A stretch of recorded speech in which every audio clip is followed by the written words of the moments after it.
Hold on to your mug. We're in for a wild night.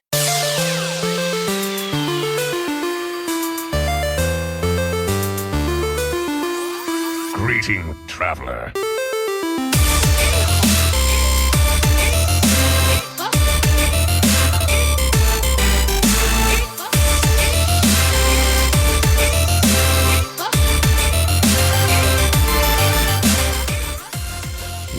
Welcome everyone to another episode of Born to be Wild, a Wild exclusive Hearthstone podcast where we have fun hanging out with friends, talking about the Wild format of Hearthstone and spotlighting members of the Wild community.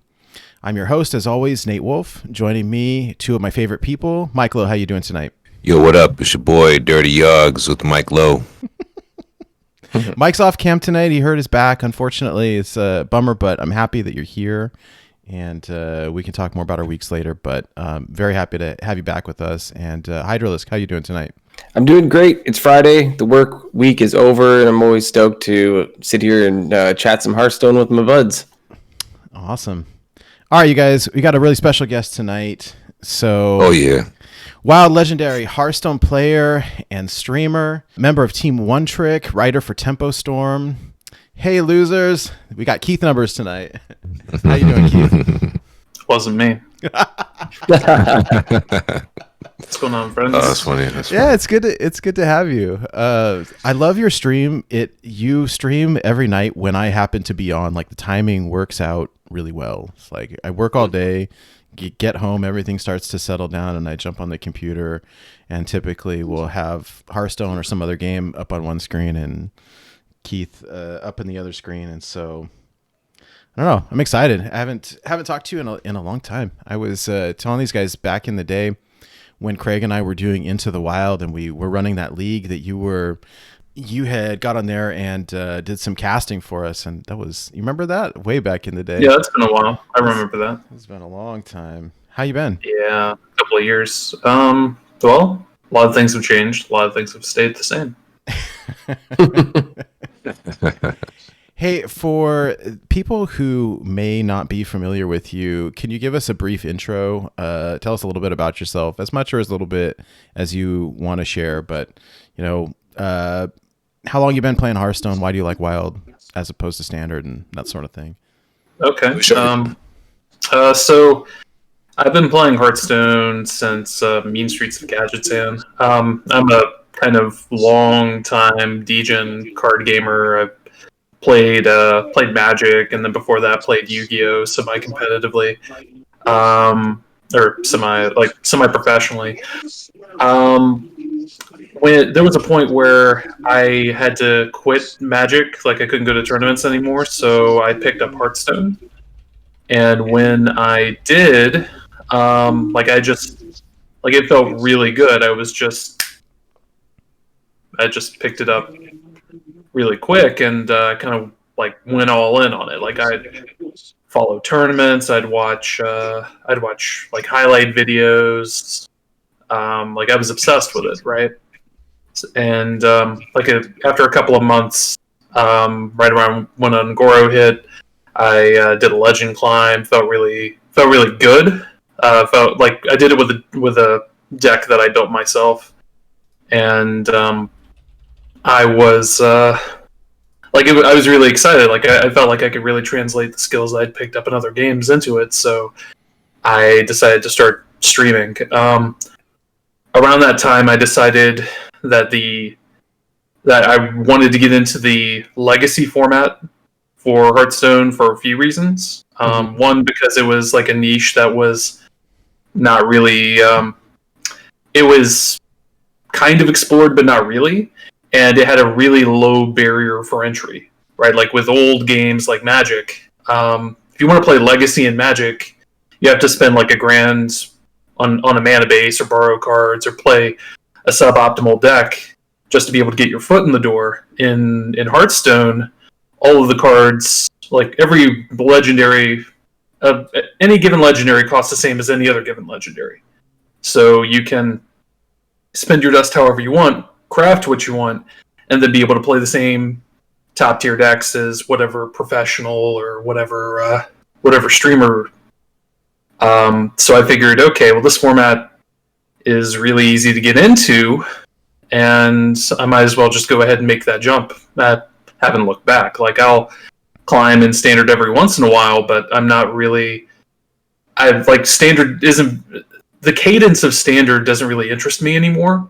Like, I guess I'm just grown accustomed to the pacing of Wild and to having like a breadth of card knowledge, meta knowledge. Like, it's just kind of my niche. It's what I do in Hearthstone right now, and I really enjoy it. It works out. So there Nice. I am. Hey, I mean, I think you are kind of the king of degen Hearthstone, right? And it doesn't get much more degenerate than Wild. I mean, that's where all of the shenanigans happen. So, I got a question. If a lot of people consider the entire game degenerate, is this mode degenerate? Help me figure this out, Keith. What's going on there? What do you mean if they consider the game degenerate? Well, a lot of people say that, Wild is degenerate, but then a lot of people say that Standard is degenerate. So if the whole game is degenerate, is there really a battle there between Standard and Wild players? I use the term degenerate really loosely. Like, I think if you think that this game is degenerate, you should go play Yu-Gi-Oh! Where you get first turn killed. Yeah. And I've and only you heard don't pay mana for anything, and you can just summon a board out of thin air, and you like, if your opponent does something and you have the right tech for it, you just shut them out completely. Games last like 2 or 3 turns functionally. Like, you could play ad nauseum tendrils in Magic. Like, you can do that. Like, you can just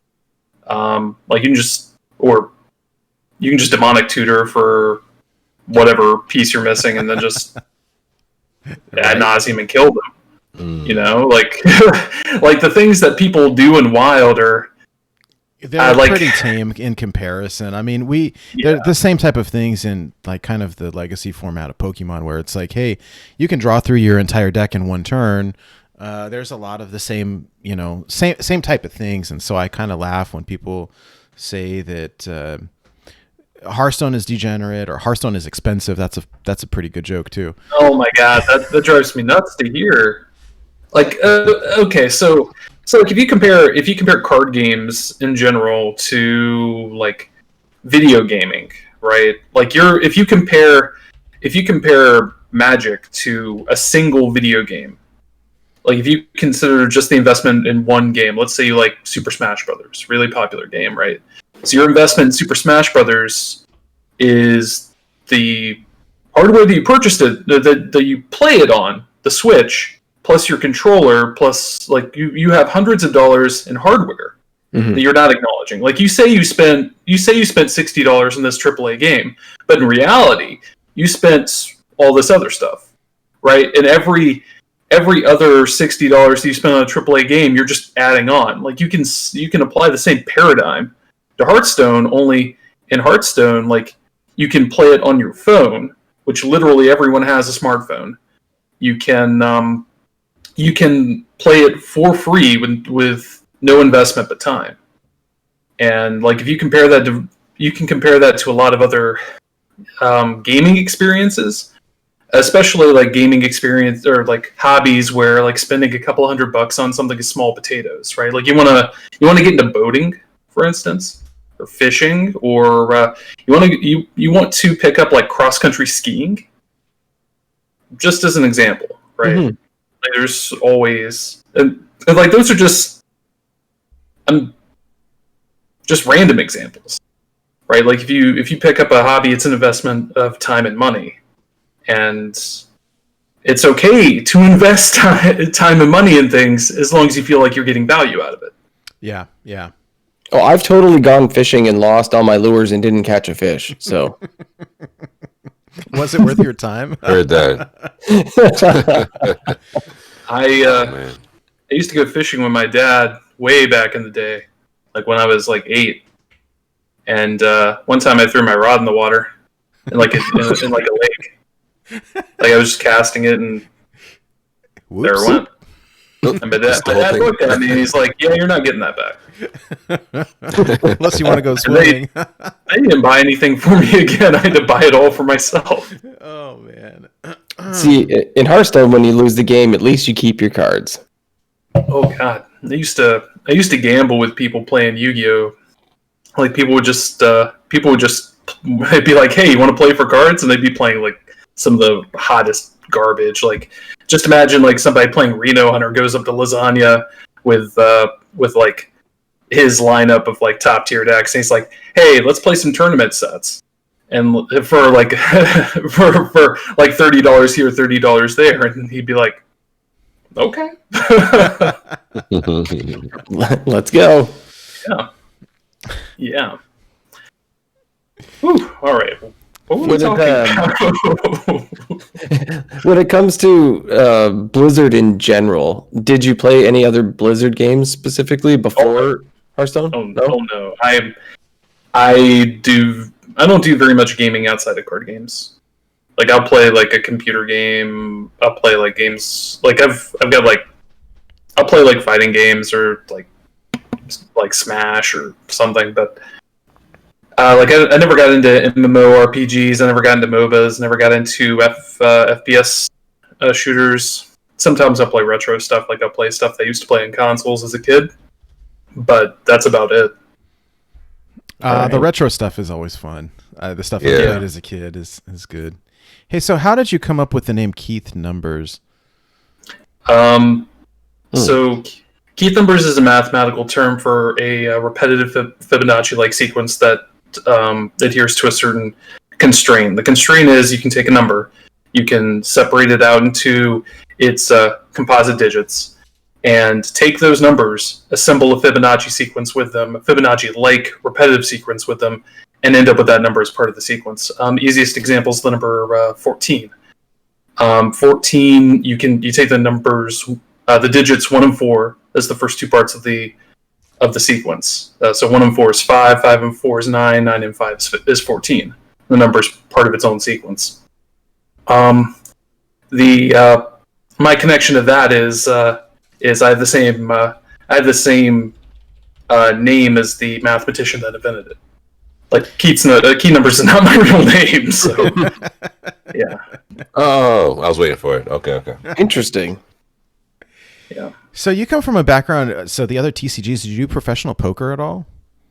Not professionally. Like back in college, I would hang out with kids that would do like poker nights and stuff, and I'd win some money here and there, but I didn't feel like I had the kind of stable financial footing to really be able to invest into a bankroll.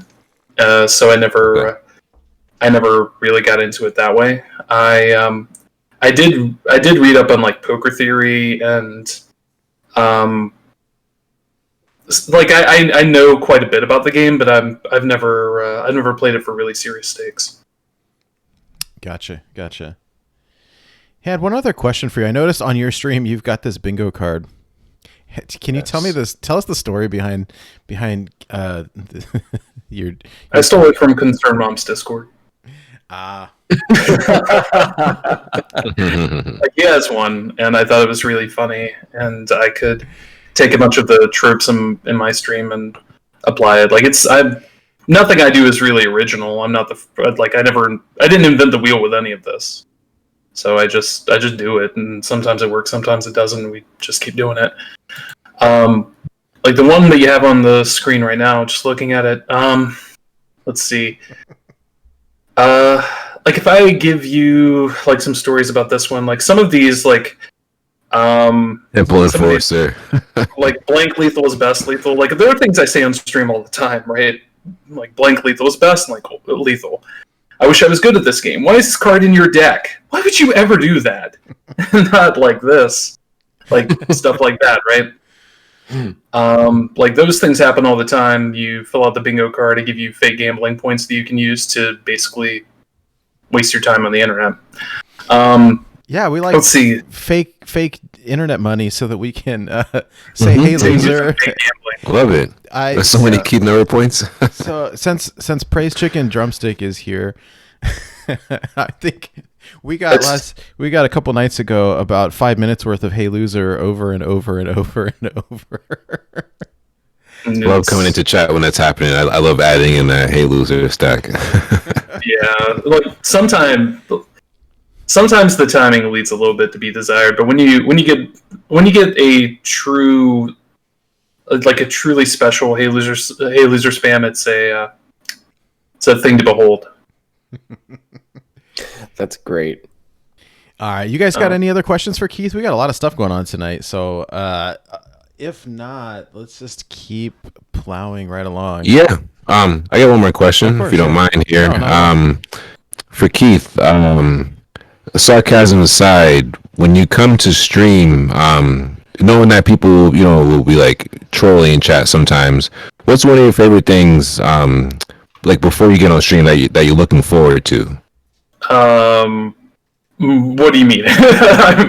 For some reason, for me, before I fire the stream up, I'm looking forward to like certain people coming to chat so that certain things can get discussed. You know what I'm saying? Like I know like certain players are going to come to chat and discuss like certain basketball teams, like Absolute or CLW will come talk about the Nets. So I was asking you before you fire your stream up, like what are some things that you're looking forward to that are going to happen during your stream? Well, I don't really have any rituals before the stream. Like I don't do any research or anything like that. Basically, I put on the screen, I tweet out the things, I go live, and then I let people just pile in their bad decks. I have some regulars that always throw in the same decks over and over again. I have some people that are like, hey, check out this new cool thing. And then I have some people that just hand me awful garbage. They do it on purpose because they want to see this look of disappointment on my face. It's like it's like I'm their father or something, and they just want attention, so they act out, and then I give them attention, and then their night is complete, and then they can go like do whatever it is that makes them happy after that. You can take that where you will, I guess. That's hilarious. Like I'm their father. I mean, I'm bald enough to be their dad, I guess. So I'm guessing that since you take all these requests, you have a pretty full collection then, hey? Full competitive collection, yeah. There are like obscure things that I don't own, and there are some meme things that I disenchanted and just refuse to craft. Like I don't own Weasel Tunnelers. I don't own a car. I don't own most of the like a few of the Angora quests, like the really bad ones. I don't own like stuff like that. But gotcha. Stuff you'd probably not gonna ever need anyway. Like if you want to climb ladder, definitely not. Yeah. Yes. So what got you started doing listener decks or viewer decks, I should say? The bonus star system for climbing ladder in Hearthstone is broken. Like it's just quite literally broken. It takes like if you're an experienced player, like I'm sure that it's still a worthwhile target. It's something to climb towards if you're an inexperienced player, right? Like not having bonus stars starting out, like hitting silver, gold, diamond, what have you. Like those are actual accomplishments. If you were an experienced player, though, climbing to Legend's almost arbitrary, right? So, like if you have the 11-star bonus, especially, it's a joke. Like you can play whatever you want. So I thought when I started streaming again earlier this year, I thought, well, like people love to spam congratulatory like tweets on like social media, stuff like that, about how like they got to Legend with this top tier net deck that's 100% refined, and like they change a card here and there, and like, aren't you proud of me? Well, I mean, sure, okay, you did great. How could I stand out, right? Like if I'm just spamming Raza Priest or Dark Lair to Legend on 4 servers, like I'm not going to stand out from any of the other streamers who do that. Like it's like blindfold with their eyes closed, upside down, standing on their heads, right? Like I'm not going to compete with that. And I don't want to. So what if I just play the worst decks to Legend instead? And this month I got to Legend on day 1 after 6 hours of gameplay. with the 11-star bonus. What did you play? Was it still 20 different decks. nice? Okay. Yeah, like some dude gives me Reno Druid every day. I play it at least twice. I play it at least twice a night. just for an example. Awesome. Yeah, like somebody tried to make me play. Like people love to make me play. Like Carnival Clown. People love to make me play. Like weird, just off the wall, weird combo stuff. Like it's a little suspicious, but it's also like there's a lot of variety in it, right? Sure. If I'm playing the same deck over and over again, things are going to get really stale really quick. If I play 2 games with one deck and I get frustrated with it, I'm always just going to move on to a different deck. And worst case scenario, right? Like if I lose like 10 games in a row because I've just had a really bad run of decks, or I'm just having an off day, I can always switch to playing Raza Priest and just gain 700 ranks in a night. Just do it, you know. But it's more interesting to kind of dip your toe into other things, and you learn a lot of things by doing that, right? Like you can't really explore what the format has to offer if you're just spamming the same deck for 1,000 games. True, that's true. Do you ever worry that you're going to lose your 11-star? I was a little concerned about it last season because I waited until the very last second to try to rank up. I saw that. Yeah, like I had let my rank decay to about 1,400 legend, which is certainly not good enough.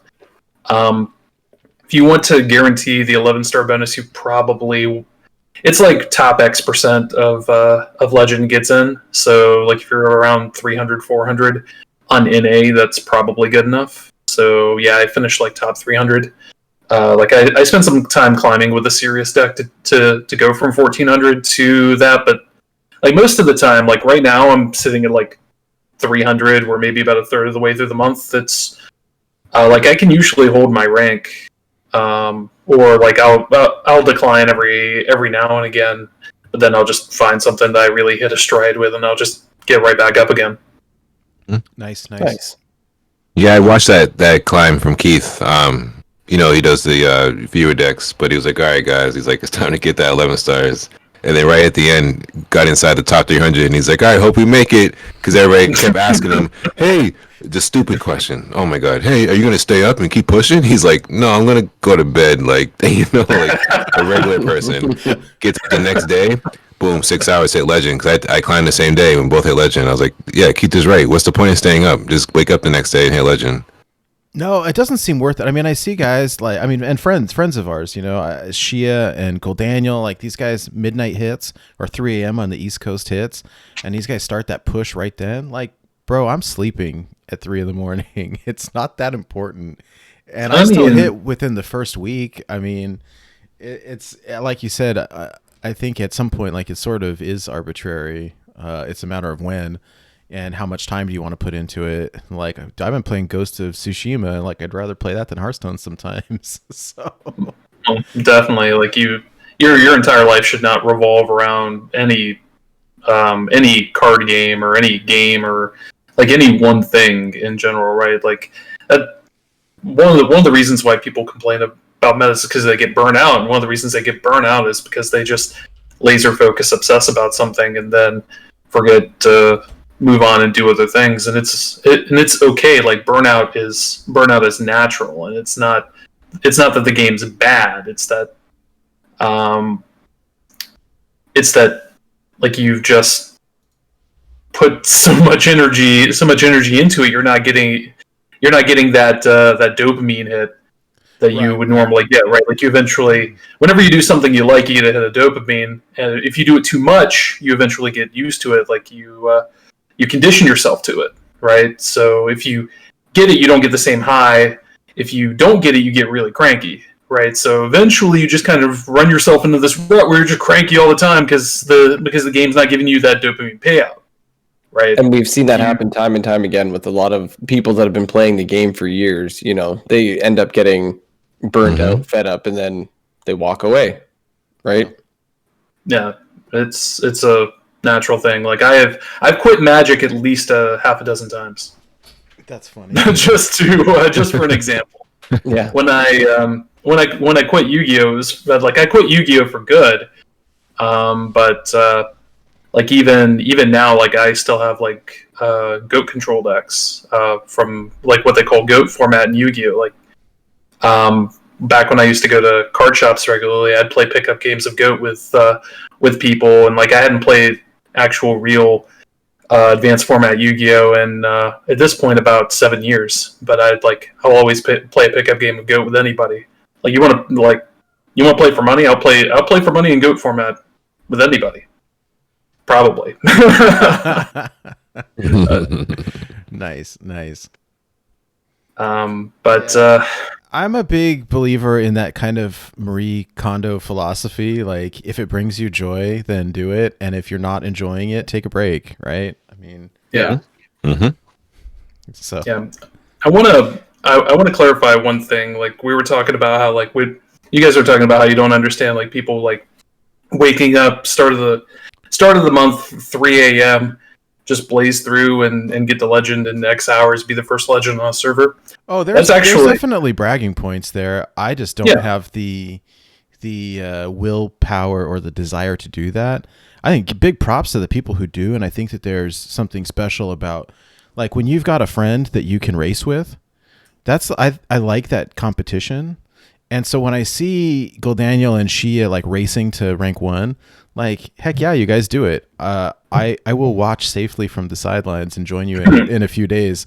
But like, I understand it. I just it's sort of like that's a special drive right there. But yeah, no, props to people who do that. I don't have anything bad to say about them at all. I think it's fantastic. It's just I'm too lazy to do that myself. And I got to work in the morning anyways. You know, it works out, I think, when the first falls on a Saturday or a Sunday, and I'm going to be like, I'm a night owl by nature. And so cool, I'm going to be up when the ladder resets. No problem. I'll play for a while and maybe I'll hit D5 and then go to bed. But normally I got to be at work around 8. And so staying up until midnight, I'm on the West Coast, so stay up until midnight, play for a few hours. Like I know work is going to be terrible the next day. So I think that's what kills it for me. I love the idea of racing to legend though. That's a blast. Yeah, there are a lot of cool things that you can do with the game, and there are a lot of different ways that you can enjoy the game. I can't ever like tell somebody that that because they play all battlegrounds that it's not that like it's that what they're doing doesn't have value, or I'm any better than they are. Like if you enjoy arena, then that's amazing. If you enjoy standard, you enjoy like pushing for top 200 every month in standard, or racing day 1 in standard, or playing duels, or what have you. There are a lot of ways to enjoy this game, and I think they're all reasonably valid. Like I don't always enjoy them for whatever reason, but that doesn't mean you can't, you know? I'm really glad that there's so many more ways to enjoy the game than there used to be. Oh, yeah. I found that I used to get bored with the fact that there was only a couple ways to play the game, and now there's so much more. So that makes me happy. I agree. Helps address that burnout thing. Oh, yeah. All right, you guys. Well, before we go too much further, I want to take a real quick pause to say thank you to the patrons of our show. We really, really appreciate your support, and I just want to give a quick shout out. So thank you very, very much to Shokunin, who is the executive producer of our show, and also thank you to our patrons, Adam W., Claudette G., Daniel B., and Justin M. Thank you guys so much for your support. Very quickly, if anybody who is watching or listening is interested in supporting the show financially, you can visit our website at borntobewildhs.com.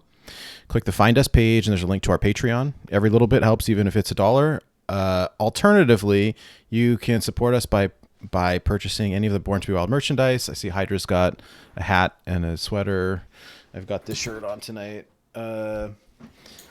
So if you go to the website, there's a merch page. We've got all different sizes, colors, shapes of shirts, hoodies, hats, you name it. If you're interested in supporting the show in a non-monetary way, there are a few very simple but effective things that you can do. Particularly if you go to our YouTube page, like and subscribe, watch the videos, leave us a review in iTunes, something like that. We very, very much appreciate everything that you guys do for us. So I just wanted to say a quick thank you.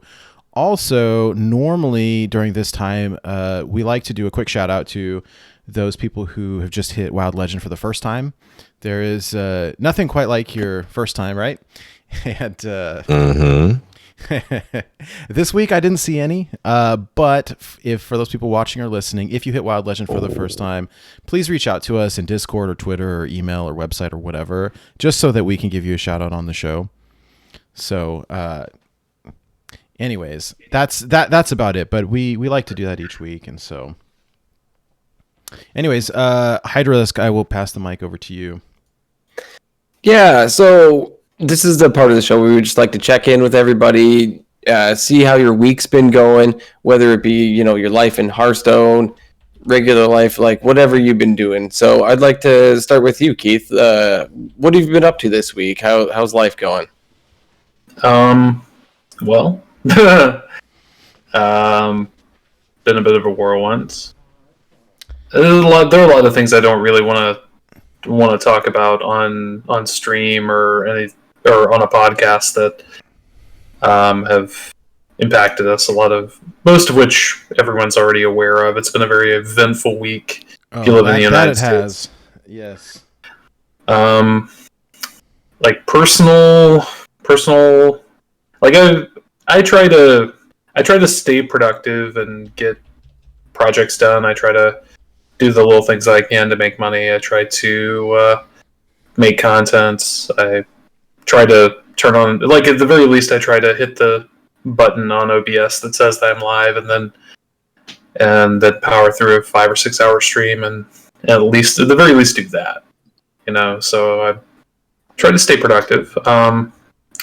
I have other things I work on though, like I do my work for Tempo. I write articles for them. I write YouTube stuff for them. I work with the Meta Snapshot team for Tempo Storm. Not to write any of their stuff, but to make their breakdown videos, things like that. So, like I always have that kind of content I'm working on.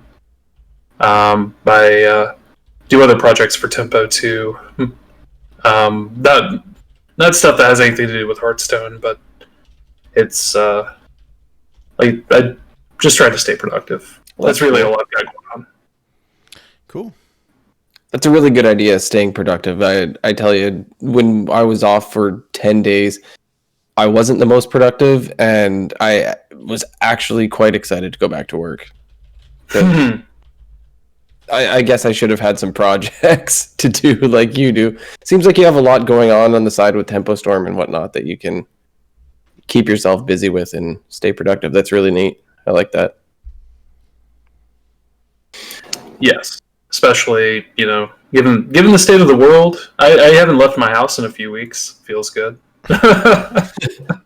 It doesn't feel good, but yeah. It is what it is, I guess. Yeah.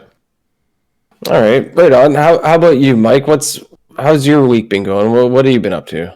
Yeah, so for me, I will speak up on this situation with the Capitol. Obviously, situations like this will make people feel angst, feel tense and nervous, defensive, will cramp a lot of styles and affect content coming out.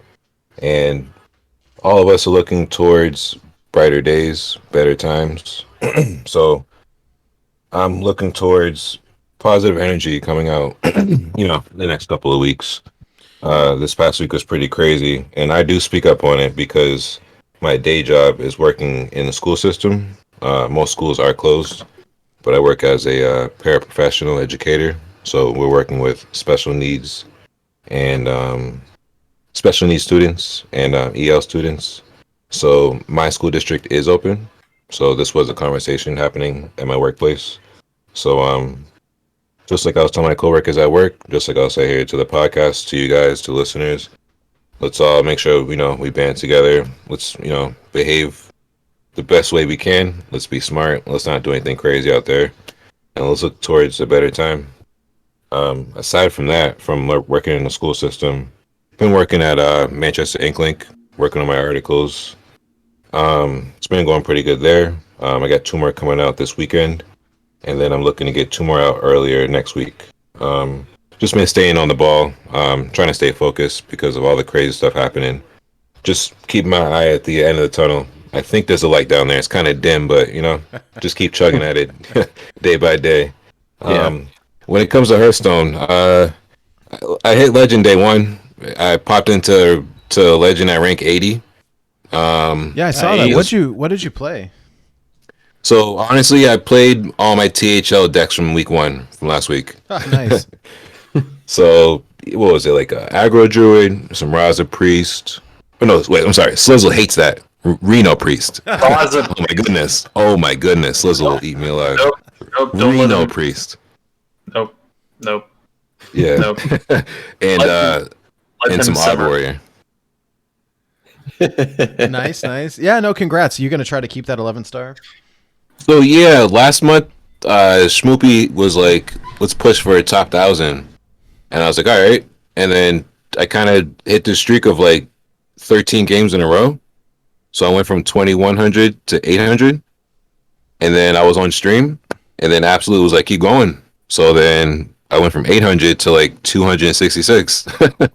Wow. And then the last day of the month, something happened with my account, I thought. And then it was like the internet. I had to renew my DNS or refresh it.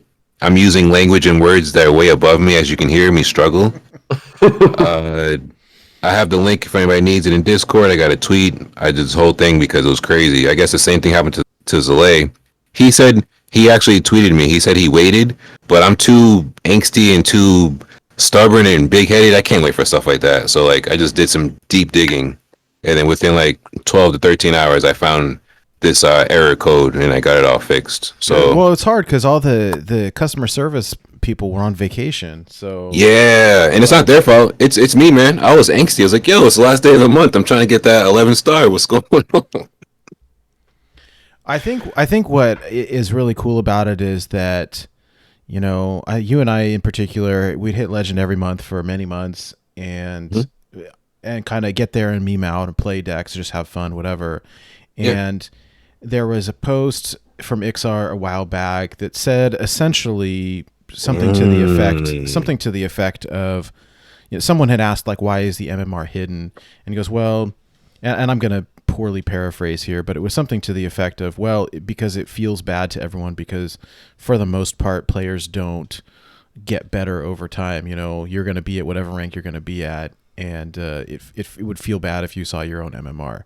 We're like, wow, that feels bad to hear you say that. Yeah, I was like, damn, dog. And so, I mean, the way that I think a lot of us interpreted that was like, wait a minute. You're saying that we're not going to improve? Like, that feels bad. And so I really appreciate the grind. Like, you know, you really hustled last month to go. So I can honestly say, like, I'll be honest. As a 10-star guy going for 211, this is exactly what happened. Schmoopy challenged me, and I was like, let's do it. I hit this pocket of where I was able to beat a lot of decks.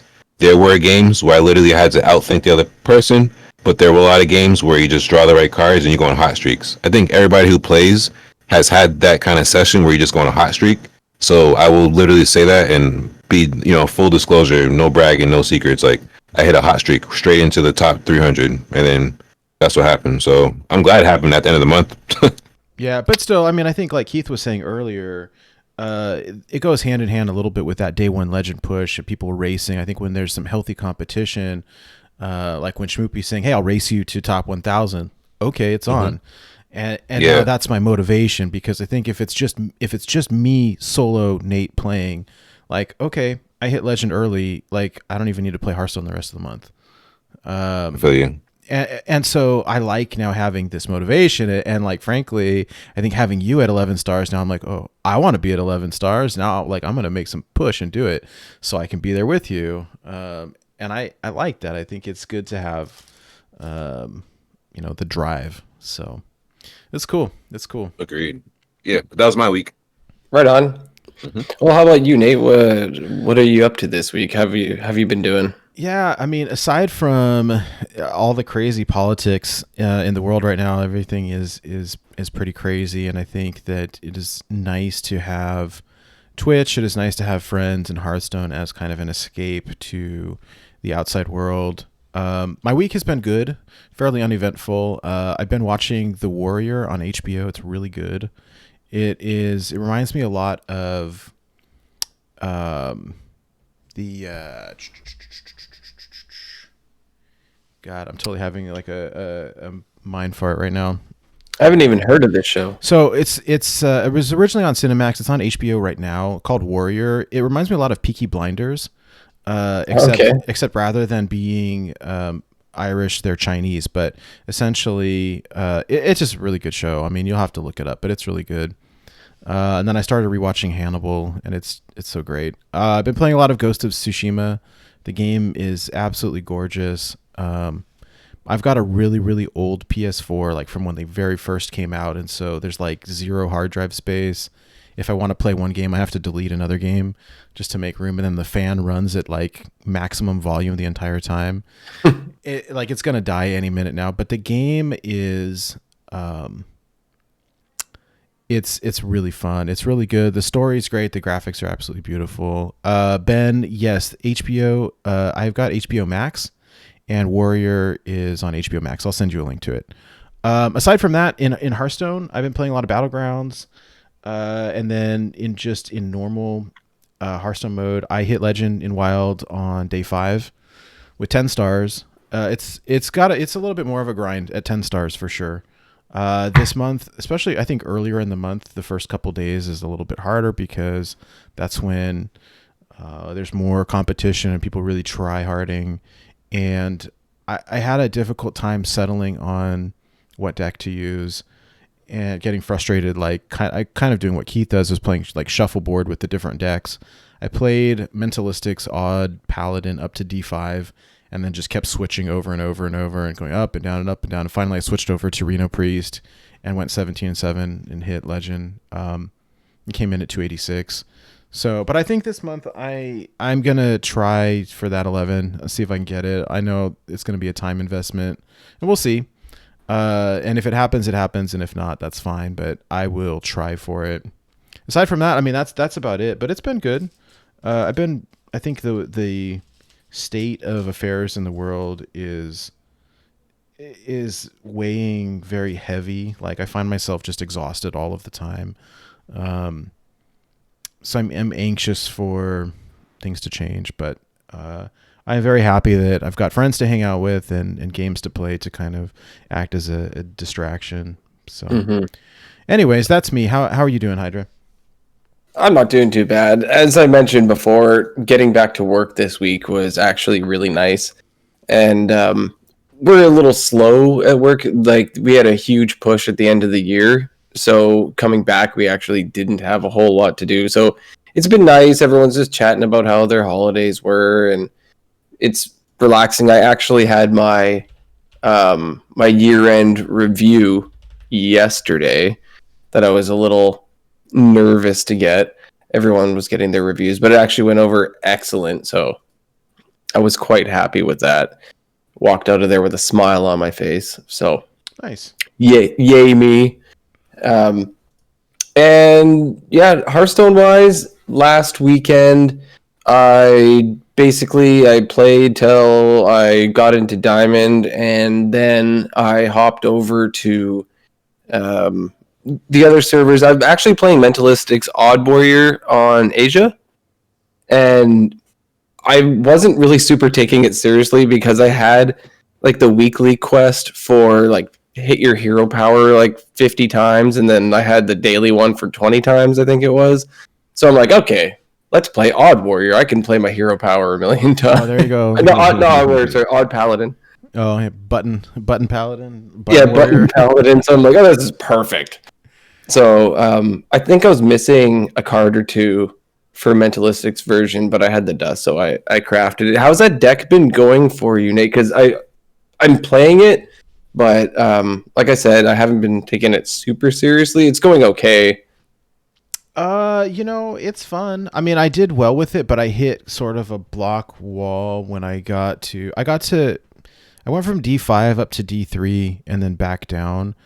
I had a 59% win rate with it. It just felt bad against all the priests, between Big Priest and Reno Priest. I was seeing so much of it that I was like, well, the funny thing was I was doing really well against all the Secret Mage players, like ridiculously good in a semi-unfavored matchup. And then I sort of realized, and like, this feels awful to say, so I apologize, but I think I was just hitting bad players playing with a good deck.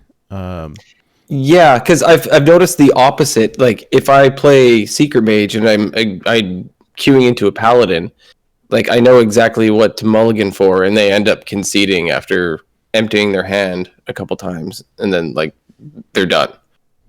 So unfortunately, maybe it was bad players. Yeah, I don't know. I mean, it's interesting. I think if we look at the meta snapshot, like the top 3 decks, right?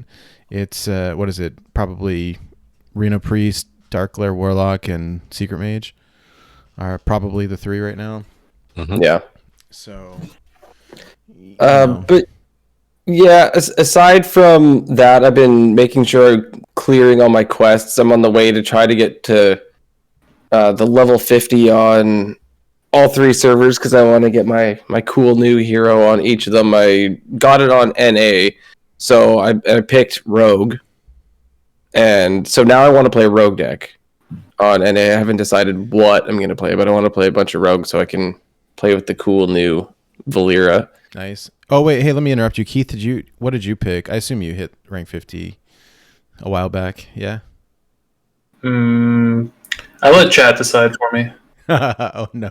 And what did they decide? Well, they eventually went with Rogue. Like we did kind of a multi-bracket tournament where each of the heroes eliminated each other until there was, I think it was Anduin versus. No, it was either Anduin or Malfurion versus Valera at the end of it. But I just let chat vote on it because I don't care. I really don't like the cosmetics. Like, I'm not much of a cosmetics person. I don't collect golden cards. I don't care about heroes. Like, I stick with the base heroes, and that's it. Yeah. Honestly, it's so smart, man. It's so smart. Yeah, I'm jealous because I like the shiny, cool new heroes and stuff. For some reason, I feel like, I don't know, it's the collector in me. I like to have them. No real reason. It's just something, trinket to put on your shelf. Something neat that you got. Some people like it, some people don't. Yeah. Well, people ask me all the time why I don't like golden guards, and it goes back to like an old habit from my Yu-Gi-Oh days where, like, in Yu-Gi-Oh, there are multiple printings of most of the good cards, and each printing is going to have a different rarity. So you can end up mixing and matching a bunch of your cards, and they don't all match. But my personal pet peeve of mine was having the cards in my deck be different rarities, right? So usually I'd end up going with whatever the cheapest one was because I'm poor, but that carries over into Hearthstone. Like if I have a golden and a non-golden card, if I have a card, like 2 copies of a card and one's golden and one's not, it just kind of, I hate it. I end up having to do it anyway because it's bad. It's bad dust investment to dust legendaries. If you have a golden legendary, you're not going to dust it to make the non-golden version, right? Like that doesn't make sense. So I have golden legendaries that I play with because I pulled them, right? But if it's that's basically I dust all the goldens that I get so that I can. It means I have a broader collection than it would be otherwise. Like if I went all in on making sure that my Raza Priest, for instance, was 30 golden cards. I wouldn't have. I'd be able to play 2 classes if I did that, but they'd be shiny, but I wouldn't be able to play the next. Yeah. He was really winning, really. Yeah, no, it's a money investment, and frankly, I don't recommend it for most people. Well, see, that's the thing, because I don't, like you say, Keith, that it's weird to have a golden and a non-golden, right? And so I'm like you, I don't like that, except unfortunately, I went the other way, and I'm like, I gotta make the rest of these golden. Silly me. But that's just, I don't know, the way I went. I don't know. It's not the way I went right away. Trust me, I disenchanted every golden card for the longest time. And then once I had a pretty full collection, that's when I stopped disenchanting my gold cards and then started building towards a golden collection. But I don't know. It's a bad habit. They do it on purpose. They make the golden animations all cool and Well, yeah, that's how they make money. yep. So you got me. Mhm. Yeah. Yeah. But other than that, like I said, just clearing all my quests on the servers, trying to get to the 50 on all of them, and just sort of equally ranking up a bit on the ladder. That's pretty much been my week. I don't really have too much to add to that. So unless anybody else has anything, maybe we can jump into the news. Yeah, let's talk about the news. There's quite a bit this week. I don't know how, some of it is quicker than others to talk about, but there's quite a bit. So let's jump right in. One thing I wanted to grab real quick before we got into the main part of the news. It feels like it's been an awfully long week, but Mike hosted the Darkmoon Fair Community Brawl tournament last weekend. So yeah, how did that go, Mike? I mean, I tuned in for the top 4. It was pretty cool. Yeah, so tournament was amazing. Like any tournament, the first few rounds will be a little bit messy. Back end, I was doing a lot of backflips, ninja jumping, putting out fires here and there. We had some people some people, a lot of people bring, decks that were illegal. So I had to do a lot of back end stuff and try to explain to them, sorry, this time didn't work out. We'll see you next time. It was pretty unfortunate though, because me and Shokunin and Ben from work, we had sponsored this tournament and we had posted it with like 13 to 14 days heads up. So oh yeah, man, there's no excuse. If you can't read the rules, I got no sympathy. I'm sorry. Yeah. So I just want to put that in the news section because I know people listen to the show and I know some people don't read when it comes tournament time. So the next time we have a tournament, make sure everybody reads because this was a great one. We had a lot of people show up. Our finals, no surprise here. Our finals was between Oliver and Absolute. Absolute won the last tournament. Once again, I thought Absolute would take this one down. Absolute loves coming to the tournaments and taking them down. But unfortunately, this time, fortunately for Oliver was able to take the win and defeat Absolute in a Game 5 of the finals. This tournament was special because it was a custom deck building tournament. So each deck had 2 legendaries max. One's a class legendary and one's neutral. Only 2 epics. Those can be a mix of either. And then the rest were rares, neutrals, and commons. And it was a great time. We had a lot of people come through. Really want to say thank you to Martian Boo and either Slizzle, Concern Mom, I think it was Corbett as well. A lot of wild people came through. I want to say, I think Keith Numbers, did you come raid us as well? If not, sorry for throwing your name in there, but we had a lot of people, wild folks coming there. Keith supports me when I stream, so I just want to throw Keith's name out there anyway. Keith's awesome. But it was a great time. It was really awesome. Yeah, very cool. So yeah, congrats, Oliver. Taking first, Absolute in second, and I have Broken Arm is third place winner. So congrats, you guys. That was really cool. Yeah, congrats. That's awesome, and thanks, Mike, for putting that on. You can tell there's so much hype when there's a tournament. Everybody's talking about it. Everybody's excited. What was the total turnout? So we had 93 signups for people that checked in. It was around 57. It is pretty cool to ride your coattail real quick. I had popped into a Corbett stream, didn't type in chat, was just lurking like always because I'm just watching him play. And he was actually talking about the tournament and hyping it up. hopped into a Get Me Out stream and he was doing the same thing. So it was pretty cool to see like the WoW community talk about this tournament. I didn't do any DMs, I didn't ask for favors, so it was pretty cool because like people are hungry for tournaments, man. So we got to keep them going. I don't know what's going on the back on the over there with the devs, but we'll wait, but we'll keep the tournaments going. Nice. Rip Wild Open. Oh damn, you said it. I didn't say it. Yeah. All right. So what other news we got? For those of you that like the solo content, the Book of Heroes for Uther was released on January 5th. Did any of you guys play through this at all? I have not. I have not. Negative. Yet, Whoops. Sorry, Keith. Did you say you did or didn't? Oh yeah. Oh, you did? Yeah. I heard it was good. I heard it was better than the last one. That the story was pretty cool. I just haven't got around to it, but I like solo content though. It's fun. It's something. It's just another way to play the game, right? Mm-hmm. I think the Book of Heroes stuff is like, I'm not really a big fan of the way that they're doing solo content these days.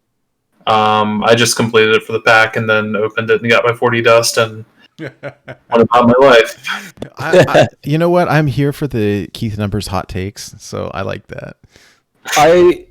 This one I did prefer over the other ones, just because it kind of gets into, if anybody's played Warcraft 3, it gets into that sort of story along with Uther and Arthas and that sort of stuff.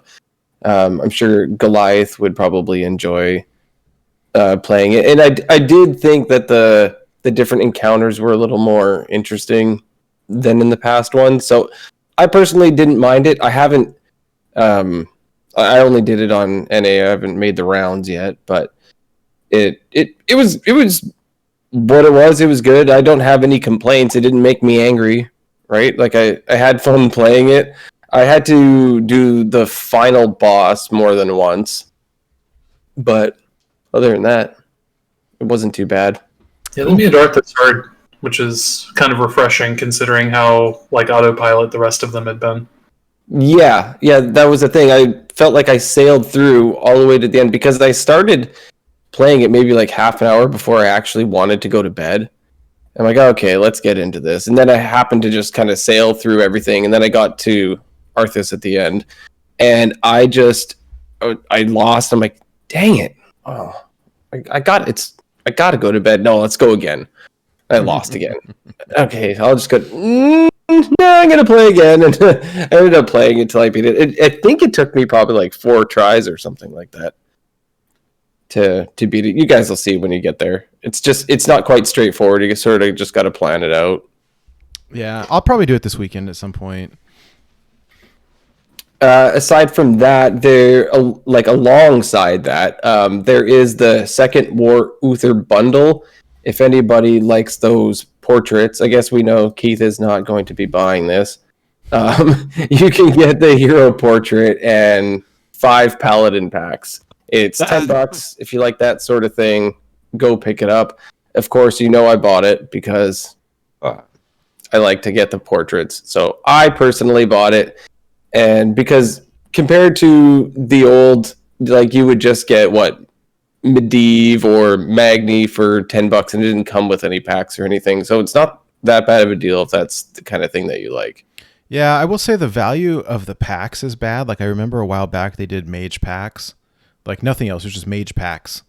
And the value was terrible. But I think this, like if you're gonna buy this, you don't buy it for the packs, right? You buy it for the skin. Yeah. I pulled a legend in mine, which was kind of nice. Yeah, so did I.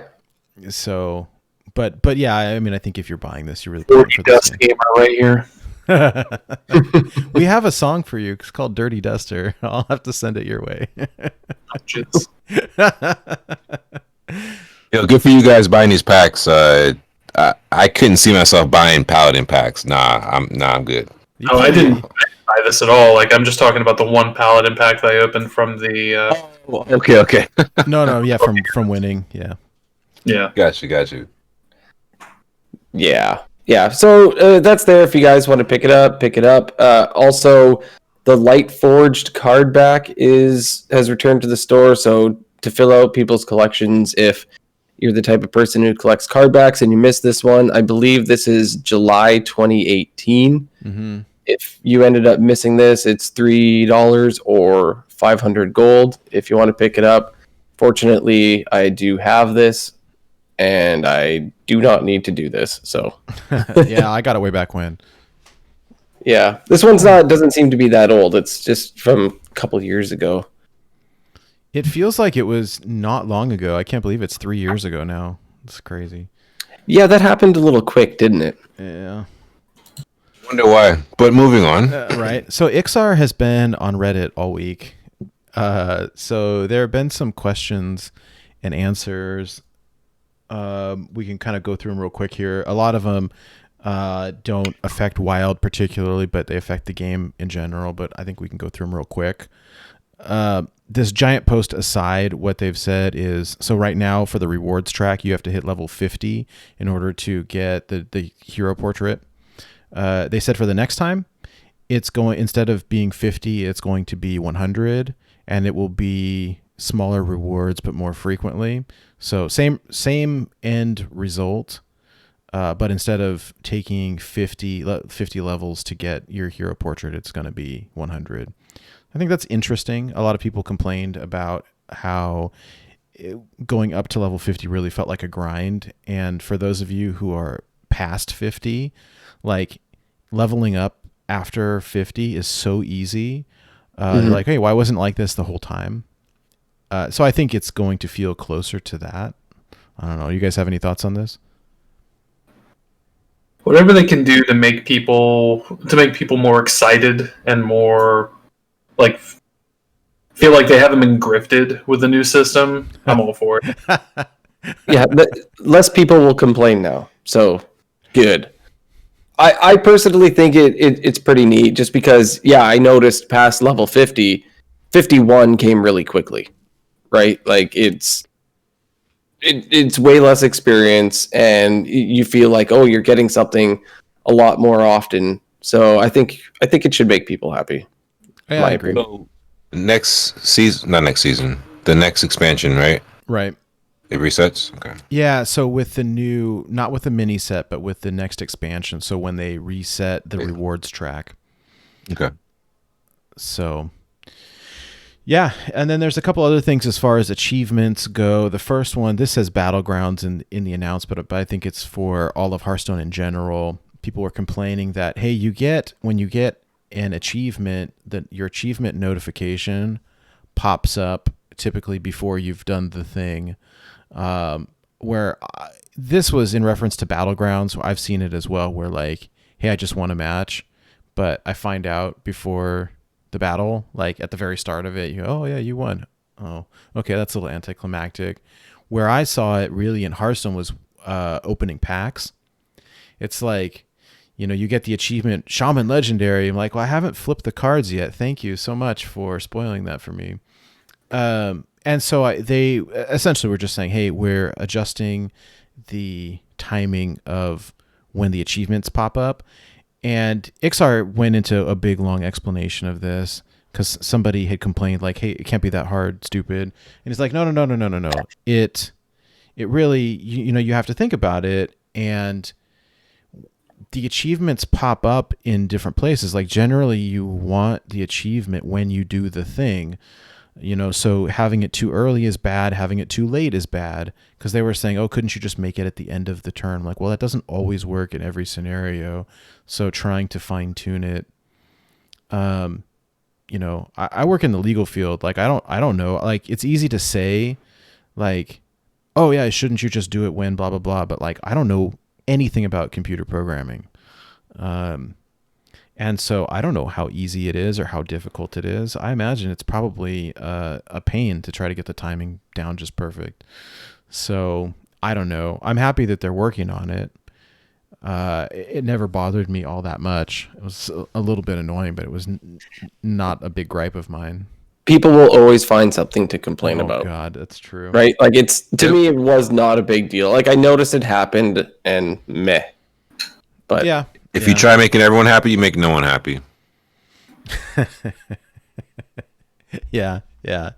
The other one that people were complaining about in regards to achievements was when you go to claim them. It's like there's lag and you got to refresh, and every time you claim one, it goes back to the top, and then you got to scroll down if you've got multiples. Like, give me a break, okay? It's like, and essentially they said like, hey, we're working on it, but it requires a patch, and we thought that there are more important issues to fix, but we'll do it later. I like that. We thought there was a little more important things than this. Did they fix that with this patch? No, it doesn't. This was from 4 days ago, and they had said, I'll just read it. It says, reloading is a bug introduced by adding some effects. We didn't end up catching in time for release. It's a client fix and requires a client patch. Considered fixing before the holiday, but didn't want to risk introducing more issues as the team headed off for holiday. Will be fixed in a future build. So I don't know. Yeah, it's still broke. Okay. Like you can just go into the achievements right now and see like it's still broke. I mean, a bunch of the achievement stuff is broken. It still thinks that I hit legend in standard, which I never did, which is entertaining. It still has not given the achievements for the past completions on the Book of Heroes, even though they've been completed. And I said like, hey, we'll fix it later. And there, it's not any big deal to me. And I think like Imic in chat is saying, well, devs are humans.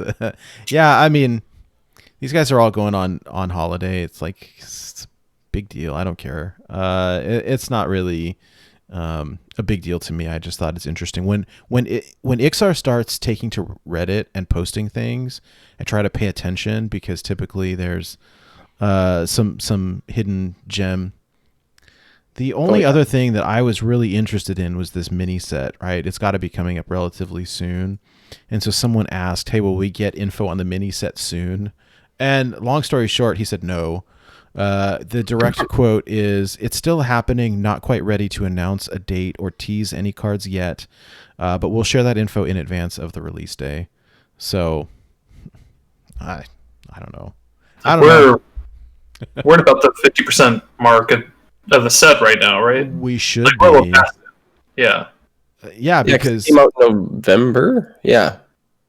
Yeah, so their next rotation's beginning of April. So we've got 2.5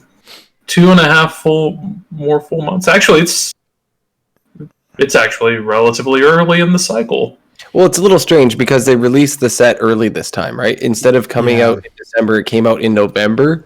Mm-hmm. So if instead of April, maybe it rolls back to March instead of April. I don't know how they're going to do it. If this expansion is going to be longer than the rest, or they're just rolling everything, bringing it all back. I don't know exactly what they're planning on doing there, because this one definitely came out weeks earlier than normal. I don't know, but if we look historically, right, at the releases, at least this cycle, right, and I think everything's been kind of funky because of the pandemic, and these guys have all been working at home. What we saw this time around was that we wouldn't get updates on the new stuff until like a couple days before it happened, where previously, at least in previous years, we'd get like, hey, there's an announcement of an announcement. And then we'd get, hey, there's an announcement that, hey, we're going to have a release on this day. There would be like a month leading up to it. And they just haven't really done that this year. It's like, hey, next week, this is happening. Or, hey, tomorrow this is dropping. And so I wouldn't be too surprised if this happens relatively soon. But I don't know. I wouldn't. I'm kind of guessing like first week of February, but I really don't know. It's just a guess. Yeah, I wouldn't be surprised as well if it was around then. Right. Anyways, so we had some nerfs. Save the real juicy stuff for last. Yeah, there's some nerfs this month. Not for Wild. Oh, the country's getting nerfed. But go ahead, talk about standard. Oh, God. Yeah. Okay. So we got there's only 2 cards, right? So and big shout out to Imic for the graphics. Thank you for making these. So first up is Bogspire Knuckles. It's going from a 5-mana 4/2 to a 5-mana 3/2. This is the one that we're seeing in Evolve Shaman, that after hero attacks, transform your minions into random ones that cost 1 more. Anyways, I don't think that this really is an impact on Wild at all. I've seen a couple people playing Evolve Shaman. Frankly, I think it's worse in Wild than it is in Standard because the card pool is so gigantic that your random factor is drastically increased. It's fun. Blue Train pushed it to Legend a couple months back and said it was miserable. Just to say he could.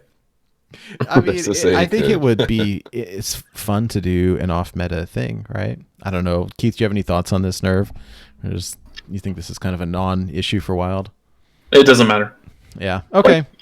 That was quick and easy. All right. The next one up is Edwin. I cannot believe that this happened. Like Edwin has dodged nerfs for such a long time that I just thought it was impossible. So Edwin's going from a 3-mana 2/2 to a 4-mana 2/2. Again, I don't see that making a huge difference. At least not in Wild. It's a big change for Standard, but it's for sure. Yeah, Rogue doesn't play Edwin at all, but in Standard, Edwin is everyone's favorite thing to complain about. Oh, yeah. Well, it's the feel bad thing, right? I've seen a couple of the big tournaments where someone drops, a 12/12 Edwin on turn 2 or turn 1, and it's like, okay, well, you just win that game because nobody can deal with it. They should try playing Wild, where you can play 4 Edwins in a deck with Leroy and unnerfed Coldblood. Yeah, exactly. Sounds awesome. Yeah. So Sign me up. What I do think is interesting, and here's where we can put on our tinfoil hats a little bit. I will say I love the addition of Alec Dawson to the Hearthstone team. Previously, he was from the Golden Wisp podcast a long time ago. One of the things that he has done a great job with is communicating. Typically, when they do nerfs, he'll tweet out the rationale behind their decisions. Now, I don't have that here, but one of the things that they did say is, and I'll just read it. He said, "This doesn't get into the notes, but Edwin will rotate later this year. Yes, we will be reverting the nerf along with others at that time." So, and then I saw Ridiculous Hat tweeting kind of a conspiracy theory, and I love Hat, but and then Alec Dawson came out and said, "Hey, we never said we were Hall of Faming this guy. We said he's rotating." And so it was like, oh, okay. Mm-hmm. Okay, that's interesting. Are we talking, classic set rework? Are we talking classic set rotation? Are we what are we talking about here? What I am happy about is that when Edwin rotates to Wild, the nerf gets reverted, and I'm curious which others they're talking about. One other thing that I want to share, and then I want Keith's hot take on this. So Raven Sun reached out. He said, "My questions: number 1, do you think Wild is okay as it is? Number 2, do you think that it is enjoyable as it should be? And number 3, can you reveal if you think the incoming mini expansion will change Wild meta without any nerfs?" And Alex's response was, "We'll be looking at Wild more frequently throughout the year, setting some things up to help us do that better. Any card release has the chance to shift Wild to some degree, the upcoming mini set being no different. There's some good stuff." Keith, do you have any hot takes on this? I think we were, just for some background, we were talking off air before the show started, and you had some takes on kind of the state of Wild, and we were talking about some nerfs and stuff like that, and what you think would take to make it more healthy. I think the relevant thing is I think that Team 5, as far as the Wild format goes, has a calibration problem, right? Like they think that Wild should be X, whereas the Wild community, the different factions and sub-communities within, all think that Wild should be Y, Z, A, B, C, D, and E, and nobody really agrees on what Wild is, right? Or like what Wild should be, but everyone has an ideal an opinion of what the ideal state of Wild is. I think Team 5 right now believes that Wild is probably not in dire straits or anything, because there's some variety in the, like, it's not a situation like it's been in the recent past where there was one deck that completely like just curb stomped everything in the meta. Now there's 3 decks that curb stomp everything in the meta. So everything's got to be looking good, right? And they want the power level, like they want Wild to be powerful, but there's an extent to which they like it. They should figure out where that power level is and stick to it. Like that's not really a hot take, though. That's probably more of a Keith. You're just pointing out the obvious, but it is what it is. Sometimes that's what you got to give him, man. I agree with everything you said. I love it. Mike, do you have any other thoughts on this? Nope. I want to back up what Keith said. Hyder, what about you? I agree with Keith. I wanted to touch a little on, like you were talking about Hat in his tinfoil hat, right? About he was playing detective earlier, and I thought it was cute. I think he's probably right. But we'll yeah, see. because the tweets from Alec, I have them in front of me. Basically, they say they want to clarify their plan for Edwin, and he said there are big changes to Hearthstone coming in 2021, and they're not ready to share all the full details, but there are going to be positive changes for both gameplay and the ease of getting into the game with a limited collection. And they said, as a small part of this, it's Edwin's time and standard is come to a close. However, the Hall of Fame, as it existed, will be no more. So that's where Hat gets his, it's not being Hall of Famed, right? And it says there's no point in holding on to extra Edwins. So I'm guessing that means we're not getting dust for a rotation. Well, see, sure. I think the distinction is if something gets Hall of Famed from the classic set, you'll get dust for it, but if they do a rotation, you don't. Yeah. So if they say, hey, the classic set is rotating, or they could do something in between. I saw people saying, hey, what if they kept the classic, the bulk of the classic cards, but they rotated all of the classic legendaries, and they don't have to call it, this is maybe a tinfoil hat opinion, but if they rotate the legends, the classic legends, they don't have to give you dust for them. They just, hey, we're doing a rework. There's going to be new ones like they did with Priest and say, hey, these cards are now Hall of Famed, Prophet Velen, and there's a couple new ones. If you want the new ones, you can get them out of classic packs. Yeah. So, I mean, I don't know. I'm happy they're doing something. I think I would be interested in Keith's opinion on this, or Mike as a Yu-Gi-Oh player, that when you've got an evergreen classic set, like that doesn't work when the game is now 6, 7, 8, 10 years old. Like at some point, you don't want those same cards in every deck anymore. I mean, God, that's why the Hall of Fame exists. I remember when years ago, the reason that Azure Drake got nerfed and then got sent to the Hall of Fame was because it was in every single deck, and they were like, hey, a neutral card should not be in every single deck in every single class. And to think Azure Drake's not even playable. Yeah. It wasn't bad at 4. Wait, that card existed at 4? When was that? Yeah, it got nerfed to 5, right? It used to be a 4-mana 4/4, draw 1 spell power, and then it got nerfed to 5, and then it got Hall of Famed, right? I think that's what happened. That must have been really early. I don't remember ever. Like I had to do a lot of research for like the history of card nerfs, and I do not remember seeing Azure Drake on that list. Interesting. I had to look it up now. Yeah. Let's I'm trying to find it. Unless that was like a beta thing. It might have been like a beta or alpha change. They made a lot of changes at that stage. Maybe it was. I swear. I could be wrong. I could be wrong as well. Yeah, I only see it as a 5-mana card. Maybe it was. Maybe I'm just wrong. I could be wrong. But back to the state of Wild and Keith's comments. The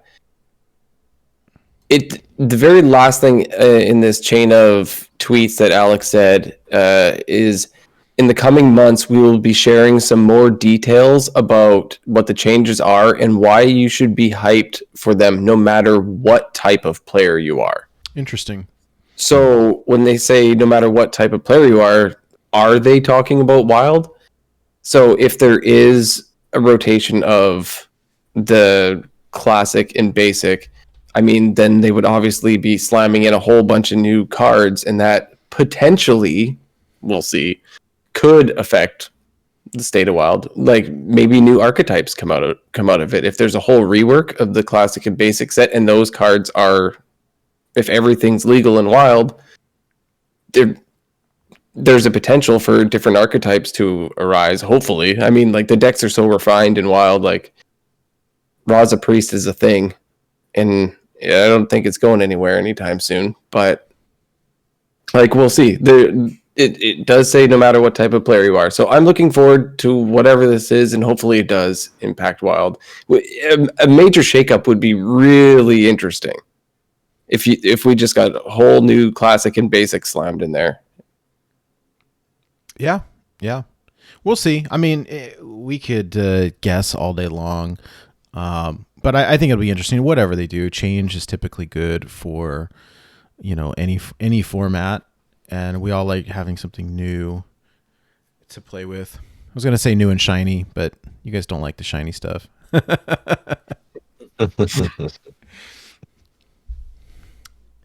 right. I think that's pretty much it in terms of news. Do you guys have anything else? No. I don't think so, no. Yeah. So I guess we will just, kind of wait on the edge of our seat for the next, I don't know, several weeks probably until we hear more about the mini expansion. So hopefully we hear something new. It sounds like, they're all back from break trying to, we got these couple of nerfs and I guess more coming soon. I'm a little disappointed that there wasn't any sort of balancing for Wild. I'm not all that surprised, but I guess we'll see what they have in store for us. Anyways, we can now move on to sort of the main event for the night. So typically on the show, we have a deck of the week where the guest will bring a deck. We'll talk about the deck, how it was built, what are the mulligans, how do we play it, all that stuff. Instead of doing that tonight, we've got Keith's hot takes on some some decks here. This is Keith's idea, and I really like it. So this week we're doing a segment called Keith Roasts Decks, and we opened it up to listeners of the show, posted in the Discord earlier today for folks to submit decks for Keith to take a look at and offer his approval or disapproval. And I suspect that we will be hearing a lot of, "Hey, loser." But we'll see. I'm excited. So there are some spicy decks in there. So I am going to shift over to the Discord here. And we've got a handful of decks here. I don't know that we will that we will get to them all. Keith, there's quite a bit here, so you may want to do if you see one that's interesting to you, we can take a little bit more time. If you see one that's not, or if we start seeing duplicates. Oh, heck yeah. All right, let's do it. So first up, we've got a Repost has a Galakron warrior list here. Looks like Rami hit legend with 28 legend for that matter.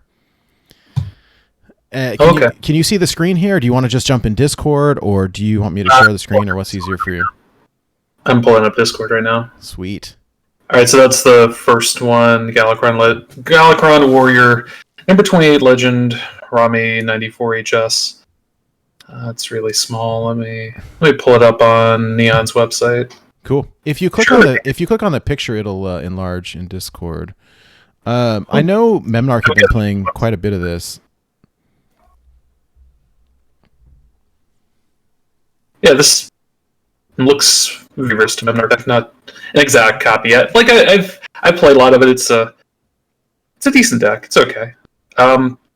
Like how roasted do you want these decks to be? Are we talking like a gentle blonde roast with, or are we talking like the darkest roast, like black is in my soul roast? Like give it all you got, man. Yeah, I was gonna say a yes, black roast with no sugar and no cream. I think we've got kind of a variety of decks here where if I see a deck that Memnarch created, like, it's probably good. Now, if you see some janky deck that one of us created, it probably needs work. But I'm very curious to hear your hot takes on these, and please do not be gentle. All right. So the Galakron deck is basically just like every other Galakron deck, right? Like it's like it can do some. It's very straightforward, right? Like you play the cards, you play them on curve. You do a lot of autopiloting. You try to smack them with a wrench. Try to put bombs in their deck. If they don't like bombs, then you're in great shape. If they don't care about bombs, then you're probably dead. It is what it is. So yeah, deck's not bad. So next up, I'm gonna try to go through these pretty quick. Yeah, no, that's fine. That's fine. All right, Schmoopy Daddy's Reno Secret Mage here. I'm gonna build them in my clients. Oh, beautiful. Let's see. I may do the same here so I can put them on the screen. All right, Reno Secret Mage. I've played a lot of this too. One of my regular users gives me a deck like this from time to time. This is kind of the modern take of Reno Mage, right? Like everybody's kind of moved on from Pocket Galaxy and Quest to this, and this is basically this deck says I want to be obnoxious and I want to play secrets and I want to soft jam you, but I also want to play Reno. So I'm literally the most obnoxious person you can conceive of that is not playing Priest. That's what this deck. That's what this deck says to me. Oh god. It's like, yeah. Now, as far as like efficacy, like, is this a deck you could climb with? Absolutely. All these cards are powerful.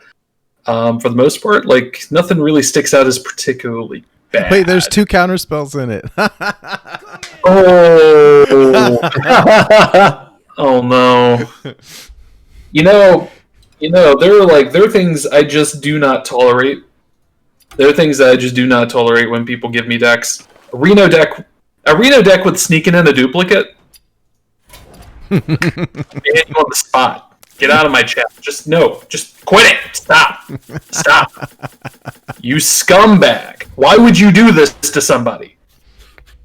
I would submit a deck with 2 duplicates. Like they were all like top end pole kill cards. It was like there was a Reno Priest deck with like duplicated Mass Hysteria and duplicated Psychic Scream, and I'm like, I didn't catch it at first because I was just trying to load up decks quickly and play through them and stuff.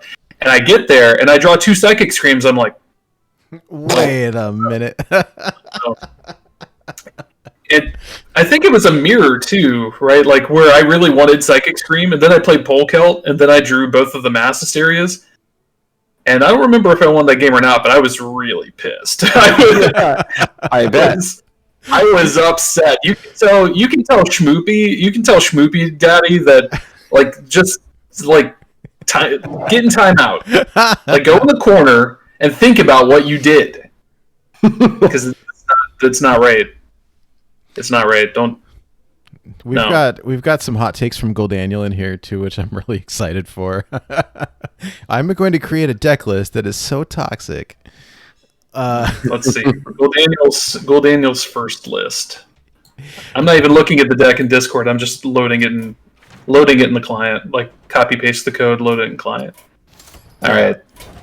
This deck is an abomination. Do you like? If anyone is religious, like, just think about the most sacrilegious thing you could think of. Like somebody goes to temple and takes like a donkey doo-doo on the altar, right? Like this is what that is, right? Like, this is like, I haven't seen Naga Sea Witch played in at least a couple years. I mean, the Dark Glare is basically this deck. The things that this deck wants to do on turn 9, Dark Glare does on turn 3. So why would you ever do that? What is this meat wagon even doing in here?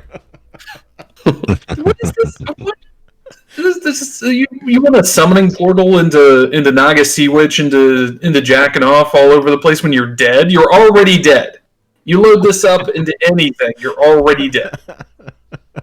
Oh, Gold Daniel, you know better, and you know better. You just wanted to get a rise out of me. That's awful. Stop it. Quit it. All right, good. I love it. All right. That's funny.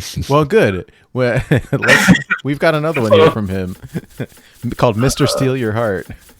It's an Azalina Togwaggle Warlock. Of course it's a Warlock deck. Gold Daniel's one trick. What else? Oh, and it's got the quest in it, too.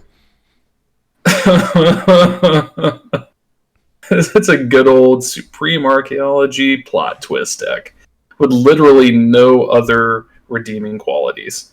No, you want to like dump your entire deck and then Tog, right? I get it. It's summoning portal, Tog, Azalina. I assume is the combo. Yeah, that's what it looks like. You draw your deck. You play both summoning portals, then you play 4 mana Togwaggle into 4/3. That's 11 mana. Uh-oh. Well, that doesn't work. I don't see an Emperor in here. That's even more than that. Like you have to. That's 4 + 2. That's 13 mana. Like you have to draw one of your pieces with the for 0 mana with the Tome of Origination. Oh, that's the plan there. Oh, that's not good. Yeah, I think I've had to play a deck like this too, and it's the kind of thing where, like, here's the thing that that a lot of people don't understand about meme decks, especially the one like it's not fun. It's not fun to get a deck that's basically just a sitting duck against everything. Like I like meme decks when they can hang. This deck can't hang. Like this deck wants to get beat up until it runs into like an odd warrior or something. Somebody that just wants to load up their bot. God, Mark, why did you make that video? Load up their bot. Oh, I know the video you mean. Load up their bot. Press the button. Sit there like with their like they're off doing something, like they're off playing with their Legos or whatever while they earn their XP in Hearthstone and they think they're clever. Like this, like you will eventually queue into somebody doing that, and you'll steal their deck with this, and you'll feel like a genius. But until then, this deck is miserable. All right, that's a good hot take. Man, he submitted a lot of these. He's just going in. Star Aligner Druid. That's not a Druid deck.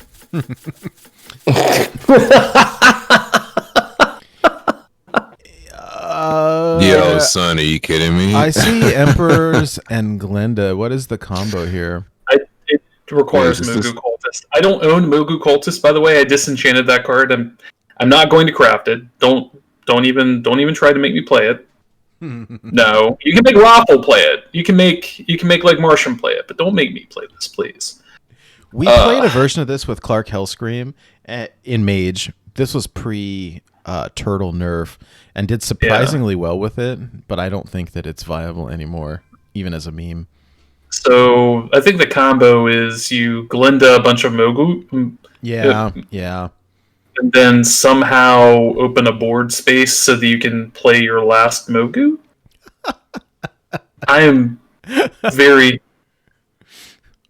You've got to get an Emperor tick and then Glenda Mogu. It doesn't even play. Kill your Glenda with Dark Pact, and then play another Mogu. Yeah. Okay. Best Starliner Druid ever. Right. Keith is speechless. It's great. Use the J Lotus card back just so Starliner. Just make sure. All right. Go Daniel. Are you okay over there? Have you? When will they let you out of that padded cell? I mean, Never. All right, here is a fantastic looking deck. It has Nat the Dark Fisher in it, which is the most useful legendary you can possibly craft. All right. I've never. Wild Cards Mill Priest. Yes. What? All right, so this deck includes such riveting top tier cards as Youthful Brewmaster, Dancing Swords, Deathlord, Murloc Tastyfin, Skulking Geist, and Soul Mirror. Plays N'Zoth the Corruptor. You're dead on turn 7, so N'Zoth is basically just hanging out. He's moral support. You draw N'Zoth. N'Zoth is just like talking to you in that like weird pitch shifted old god voice, like just cracking jokes. The dude's like Rodney Dangerfield telling you about how like because you can't play him in this deck, he never gets any respect. I agree with you, N'Zoth. Nobody respects you. While you're just hanging out with all of these Cold Light Oracles here. Finally, a good card. This deck's a train wreck. I could see. I played a Mill Priest a while back. I don't remember whose list it was, but it ran Togwaggle and Murazond, where you draw your whole deck, and then Tog, and then they trade with you, and then you Murazond to trade back. Yeah, that's the respectable way to do it. I've had to play that deck a lot too. There was somebody like Cream Puff really likes. I think it was Cream Puff. I think so. But he really likes the Raza Priest version of that deck, where you play Murazond and Togwaggle as an alternate win condition. Yeah, which is about as bad as it sounds, but you can scam people sometimes. It's fun. I don't think it's particularly good, but Sweet. Anyway. So let's see. Bill Rogue from Gold Daniel. This is a Treachery Lock deck. So Treachery Lock is for like the people that felt like they were too edgy for the Dead Man's Hand Discord. And Jack. Yeah, like they're the Dead Man's Hand Discord's not hard enough. Like it's not they don't know the true plight of the control. That Discord has like 2,000 members in it.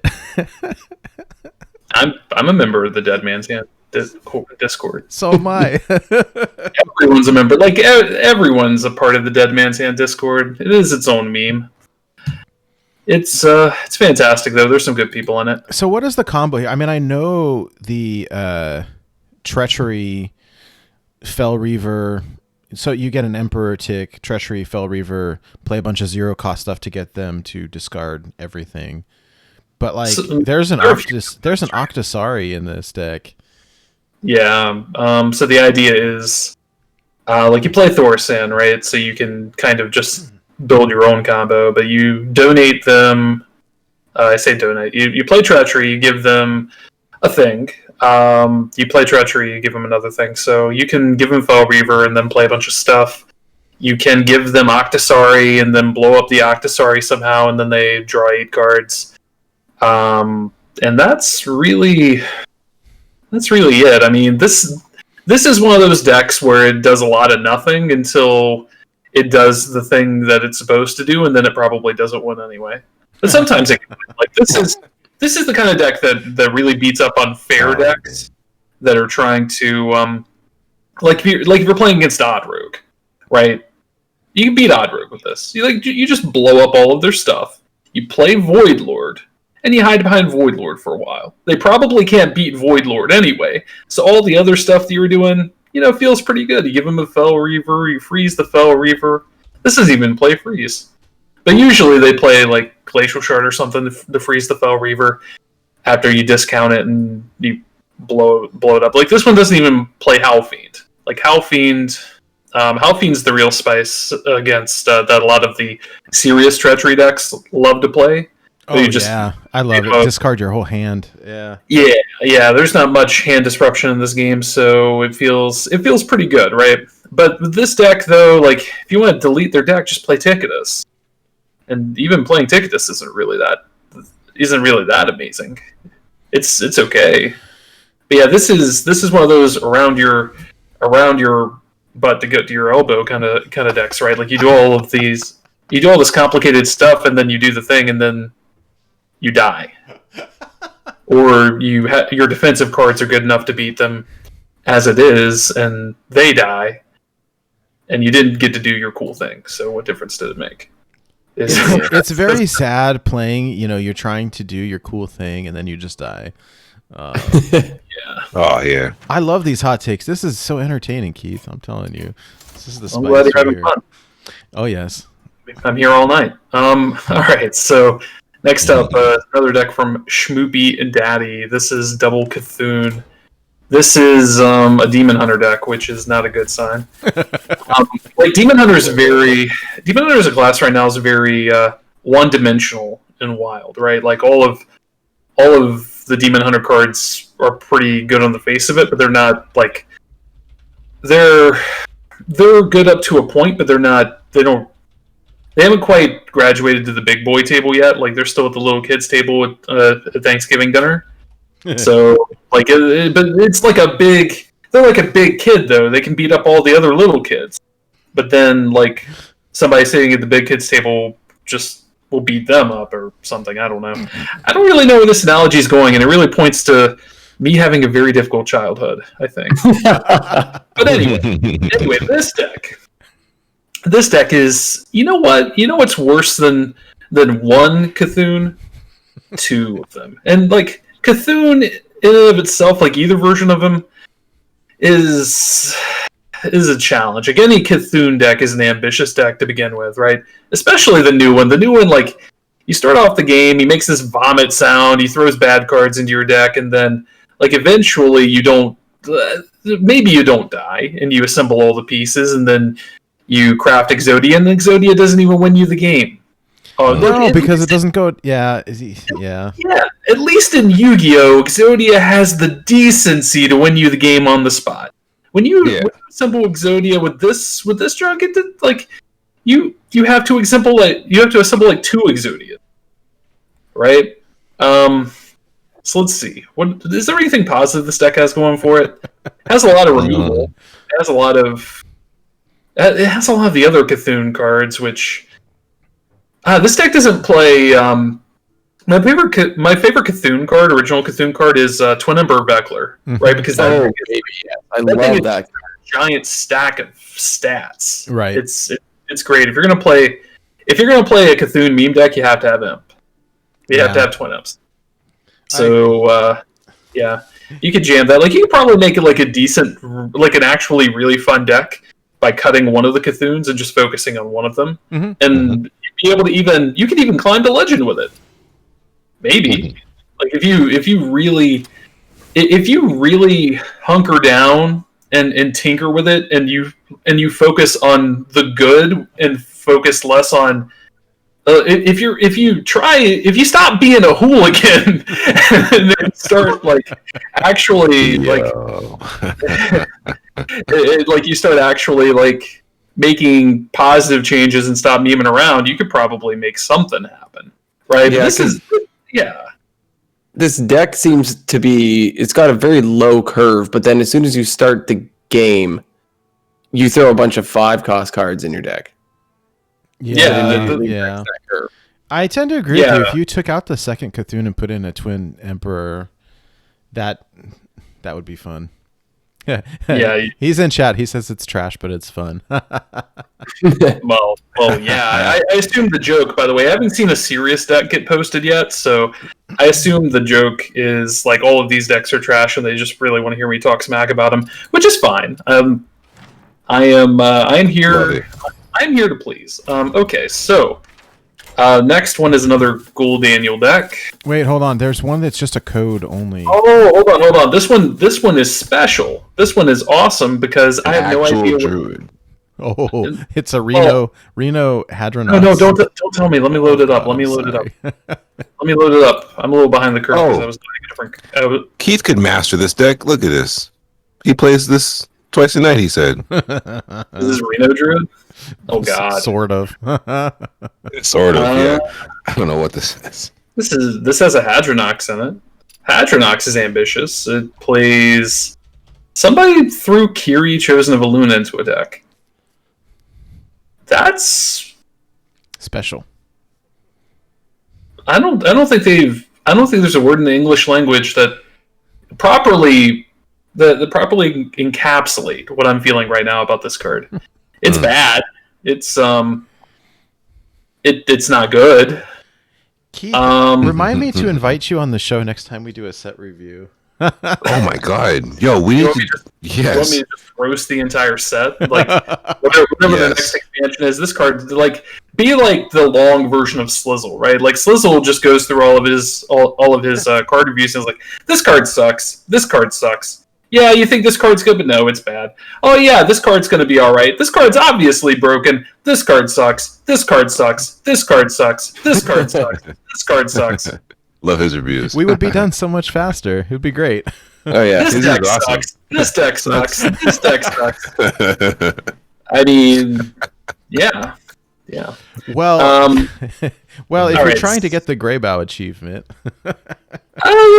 Well, yeah, people love giving me Greybow decks, and sometimes it works out. Like, you just get Greybow, you get a bunch of other things, and it jams up the board, and then you can do other things. Like, there are some cards in this deck that are just really bad. You can take out a lot of the bad cards and end up with something that's at least playable. Hadronox is ambitious. Hadronox means you can't play Spreading Plague, which is like if you're gonna play a slow Druid deck, that's the reason that you do it. So no Spreading Plague is kind of a bummer. No Malfurion is kind of a bummer. No Clapper was playing a Hadronox Druid when the set first came out, and he tried so hard, and ultimately said, like, I really tried, you guys, and this deck is awful. Don't play it. I think the big reason Hadronox Druid was so good in Standard is because Standard was so slow and had so few ways to really go over the top at the time that it made a lot of sense. Like, it could just grind you into dust. But in Wild, like, you can listen to a Raza Priest, you basically have to hope that they fell asleep when they queued into you, right? Like, it's like oh man, I was about to talk smack about somebody, but I'm not gonna. All right. No. Okay, I'm gonna. well. All right. Anyway, like, this deck's like 65% of the way there. You could probably tune it, and it wouldn't be truly bad, but it's pretty bad. Yeah. Okay. Moving on. Here's. All right. I think this is the final Goldaniel deck here. Goldaniel's out of decks. Oh, word. Okay. Well, I don't believe it. I think he just left some space for other people. That's something a lot of people do when they contribute decks to my stream too. It's like they'll spam a bunch of decks because I have it so cheap, right? Like, they'll just spam a bunch of lists, and then I'm chewing through like 4 decks submitted by the same person for an hour. Yeah, and some people like that. Some people get really impatient when they're waiting for me to play with their deck. They're like, "Hey Keith, when are you playing with this deck? Hey Keith, how deep is your queue?" And I'm like, please stop. All right. Anyway, so this is a Malygos Quest Warlock. Well, so as if I could give people that are listening to this podcast or watching the stream right now some like professional advice, the more words it takes for you to describe your deck, the worse it is on a fundamental level. That's good, solid advice. And notice that all of the good decks are 2 words: Darkglare, Warlock, Raza, Priest, or Reno Priest. I understand that this triggers people. Good. But like you get what I'm saying, right? Like if you have to say quest taunt dragon Reno druid, if it's a tongue twister, if you can't say it 5 times fast, reconsider what you're doing, man.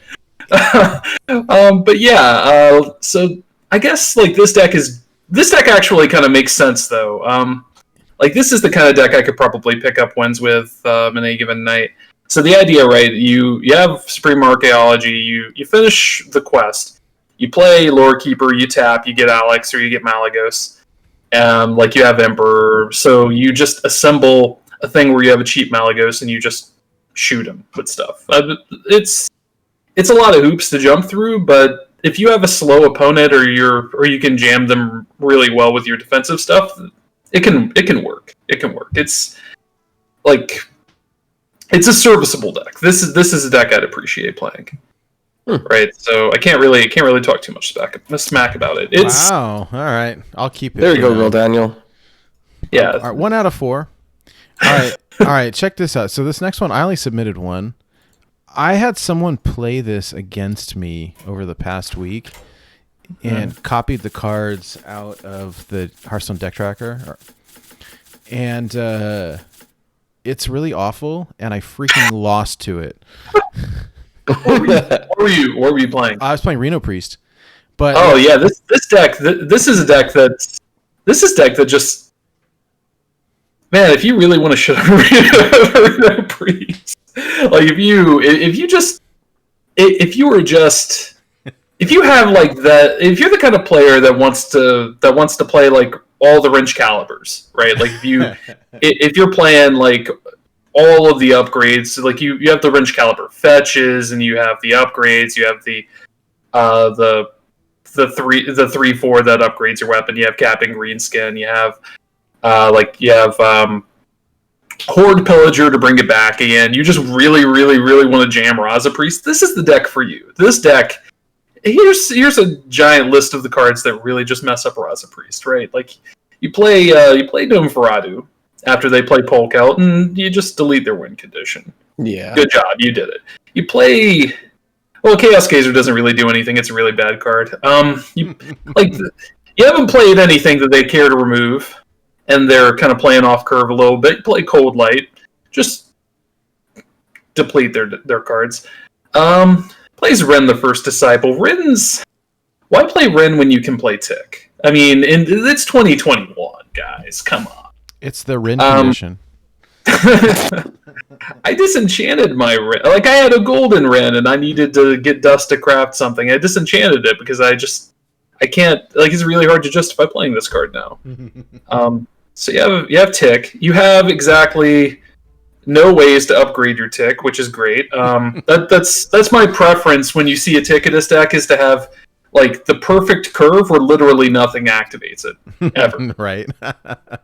Except for Void Contract, which is an 8 mana spell that does literally nothing. So you basically die the turn after you play it. If you have somehow exhausted your deck and dealt with all of your opponent's stuff, and you have somehow not died, then you have Archivist and you can not die some more. I mean, I hope you were upset, Nate, when you lost to this. Oh, I played Raza. I played Raza on 5, and I still lost to this. I watched the playback over a couple of times, and the guy drew the high cost cards on curve, played a Void Contract super early that destroyed half my deck, and then proceeds to play Ticketus, Yasiraj for another Ticketus, and then refilled his deck with Elysian. I was like, I'm done. I'm not playing this anymore. So did you go to bed like immediately? Did he get the Shadow Reaper when that happened? I don't remember. I've had people tick play Tick against me playing Raza Priest, and like if you have the pieces, like if you have Raza Anduin, you don't care. Doesn't even matter. Yeah, no, yeah. You have to hit the right card. Ticketus almost isn't good without Bran, I feel like. No, this deck has Bran too, so yeah. So I mean, I'm just saying, I this deck also has Chaos Gazer and Shadow Bolt in it, so like it's like you can do a lot better than this. Oh man, yeah, I probably would have looked at the replay a few times and then considered why I play this game and considered uninstalling it if I'd lost to this too. So I see where you're. I feel you. I feel you. I did have to scratch my head a little bit. All right. Well, I'm sorry. Didn't mean to make you feel bad. Oh no. I was very angry. I will tell you that. It's like I mean, I hit legend that same day, but that'll take the edge off right there. That will take the edge off. I need that dopamine hit. All right. Oh look. All right. Look at what we got here. Wild cards, more fun. Recruit warrior. So fun fact. You're probably already aware of this, but once upon a time, I hit rank 1 Legendary Recruit Warrior. That's a beauty. back in like 2018 or something. Very nice. So I like to think that I'm a woe cleaver connoisseur here. This deck is bad.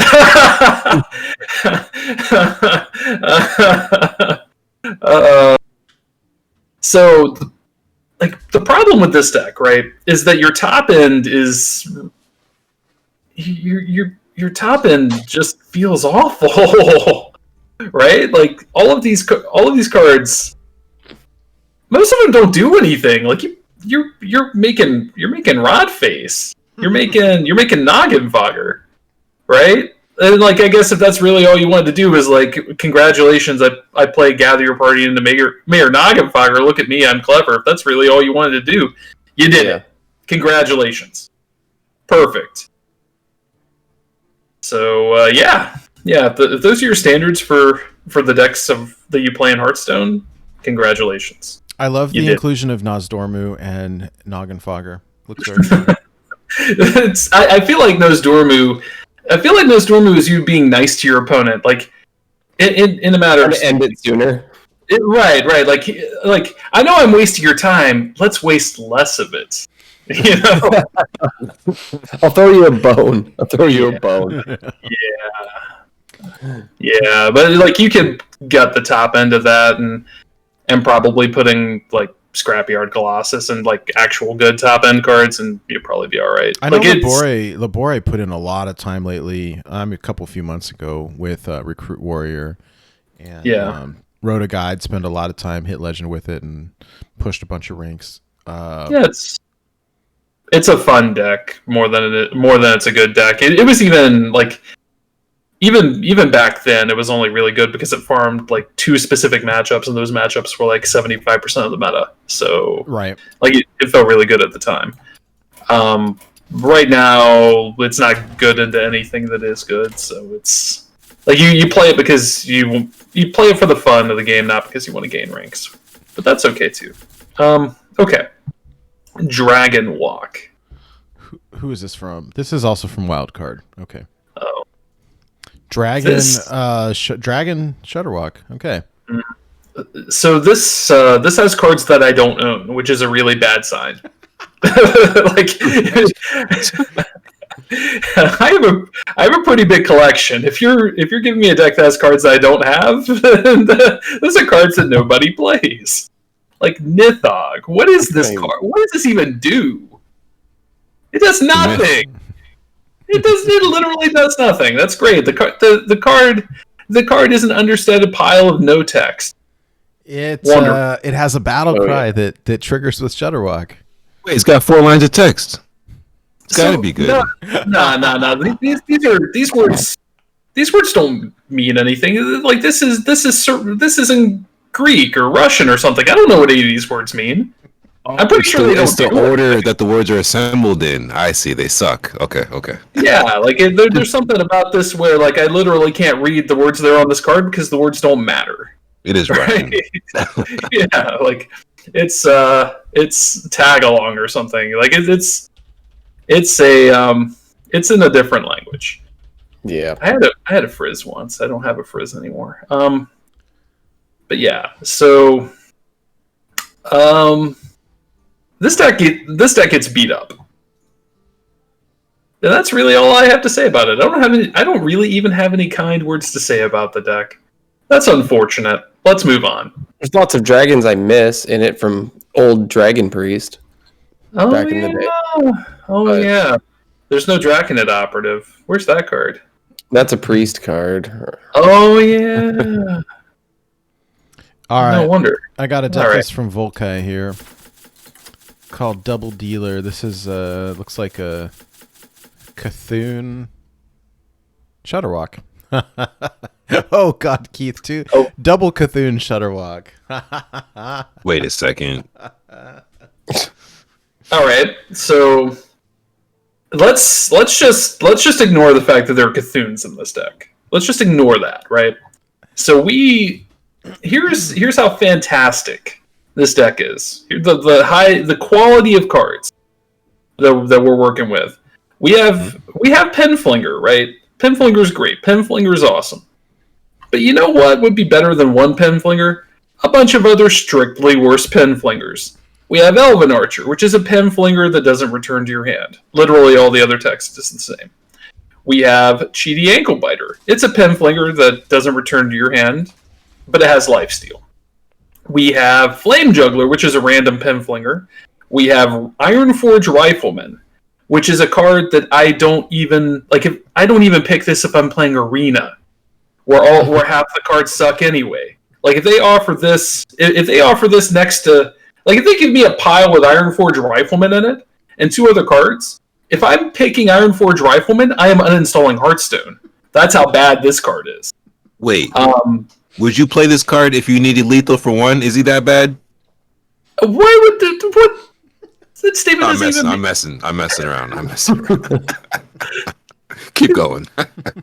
So they have Kobold Apprentice, which is, I guess their idea is 3 Penflingers stapled together. Spring Rocket, which is 2 Penflingers stapled together. Burrowing Scorpid, which is 5 Penflingers stapled together, but only 2 of them, 3 of them are unemployed, and the other 2 are just kind of doing all the work. So it's kind of like a construction crew. It's the Penflinger construction crew. You have Knife Vendor, which is not a Penflinger. I have no idea why this card's in the deck. Night Blade, which is also not a Penflinger. These non-Penflinger cards are very confusing, guys. Why are these non-Penflinger cards in the deck? Scram Cultist. Oh, they're Cthulhu cards, right? I thought we were... Oh, at least this one has Twin Emperor Vekler, though. Yeah. Yeah. You know what? 10 out of 10. Let's ship it. Rank 1 legend right here. Right here. It has 10 Penflingers in it, Twin Emperor Vekler. Literally, what more do you want? Well, then you get your Shutterwalk with Penflingers going everywhere. There's so many Penflingers. Just all over. That's gonna be the fun part, right? Right. It's like when if somehow, if your opponent's been roping you for 20 turns straight and you finally have your maximum souped up Shutterwalk Penflinger, it's a thing of beauty, really. Like, why would you want anything more out of Hearthstone than this? I kind of want to play this. Play it against the Innkeeper. It'll be great. God. Let's see. This was such a good idea. All right. Here's one called Crop Duster. I like the name. I love the line. A bunch of Penflinger and a bunch of worse Penflingers. That was great. Yeah. It's 2-mana Penflingers, 3-mana Penflingers. Ugly. Yeah. This is a deck that's like you know what's better than one Ticketus? Well, this deck only has one Ticketus. The other deck had 20 Ticketuses, which seems a little redundant. This one only has 3. There's small Ticketus. There's the demure, watching her figure Ticketus, and there is the let himself go a long time ago Ticketus, right? They're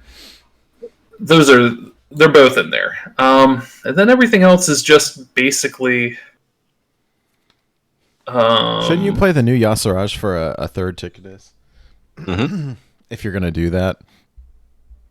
So new Yasiraj is that's kind of a bait, because if you play new Yashra just for Ticketus, it kind of feels bad, right? Like if you draw Yashra but not the Ticketus. So like usually that card will bait you into playing a bunch of other corrupted cards, and all the corrupted cards for the most part aren't really anything special except for Carnival Clown. Oh, look, this runs philosophy, so you can get an extra Ticketus. Oh man. Oh. Yeah. That's This one's an 11 out of 10. What was I thinking? Why would I ever talk goodness. junk about this deck? Wow. Perfect. Rank 0 legend. All right. Next up. I want you to keep this deck in mind when you're working on the next Tempo Storm meta snapshot. Just saying. The next tier S. Yeah, that's right. I mean, I'll put it on this. I'll put it on the spreadsheet. The other guys have to vote on it, though. If they vote it down, I mean, there's only so much I can do about that. All right, so this is a Dead Man's Hand deck. This is a bad Dead Man's Hand deck. It has Troublemaker in it. Why is there a Troublemaker in this?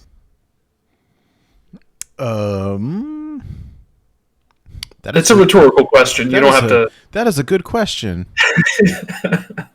I liked Troublemaker in a Recruit Warrior deck. That's kind of fun. Yeah, Troublemaker is fine in Recruit Warrior. Troublemaker is not fine in Dead Man's Hand. Like with Dead Man's Hand, you don't want to have like a really cumbersome win condition ish card or cumbersome threat. You want to have. You actually want that kind of deck to be threat light, because it's all a bunch of control cards, and then you like narrow it down to the cards that win the matchup, and then you recycle the cards, right? This deck doesn't recycle anything. It just plays two mana spells that don't do anything. Which I guess if you're into that, that What could be a deck fun. name. 2 words. Yeah. All right, here's one. Table Flipper. What's this code? Most of these decks I wouldn't play on stream, by the way. You get one from somebody and you just say, no, I'm not playing that. I do that all the time, man. Like people will give me like literally the hottest garbage. You have to condition chat, you know? Like if you just let them give you whatever, then like you're just gonna have a miserable time. You're gonna be queuing into like Diamond 5s and rank 2000 Legend, and it's just you're just gonna feel real bad about yourself, man. Like you'll have your therapist on speed dial, and you're taking like a mountain of antidepressants just to get out of bed. Just don't do that to yourself. Oh, damn. Was it me? All right. So let's see. This deck. What is this? This is a Shutterwalk deck. It's an Undertaker deck. Undertaker. So this is a Shutterwalk deck that wants to go infinite with the Undertaker into like you play that thing. Armor. Yeah. Yeah. This is another one of those like. This is another one of those decks that's really just masturbatory. Like you're just kind of sitting there, like you're hanging out at D5. You're like, I made Dad Legend, let's meme, and then you play this for an hour, and your opponent's all like emote you ceaselessly while they're playing Big Priest, and then your mountain of antidepressants just isn't enough anymore, right? Like that's where that's what your life is like when you play a deck like this. You can play it 100 times and you'll win it probably once. Well, and the one time you'll feel really good.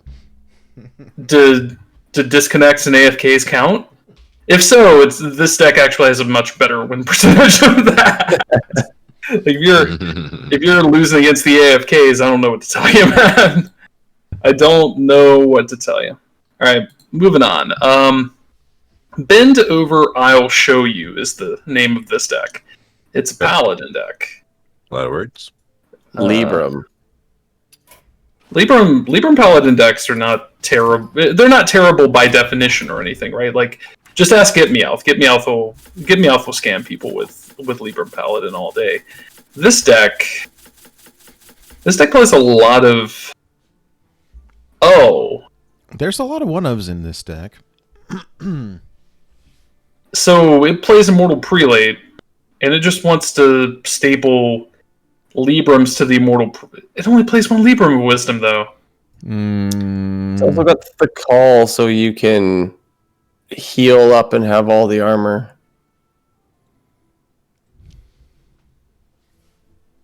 I don't get it. Like, this deck is all over the place. Like, at least the other decks, right? The other decks had a clear direction, right? Like, at least they had an identity. They knew what they were doing. This deck, I don't get it. Like, it plays a bunch of one-ofs of cards that you wouldn't want to play two ofs. It plays High Priest without Molten Giant. It plays Eldor Truthseeker, but it doesn't play the 1-mana Libram reduction card.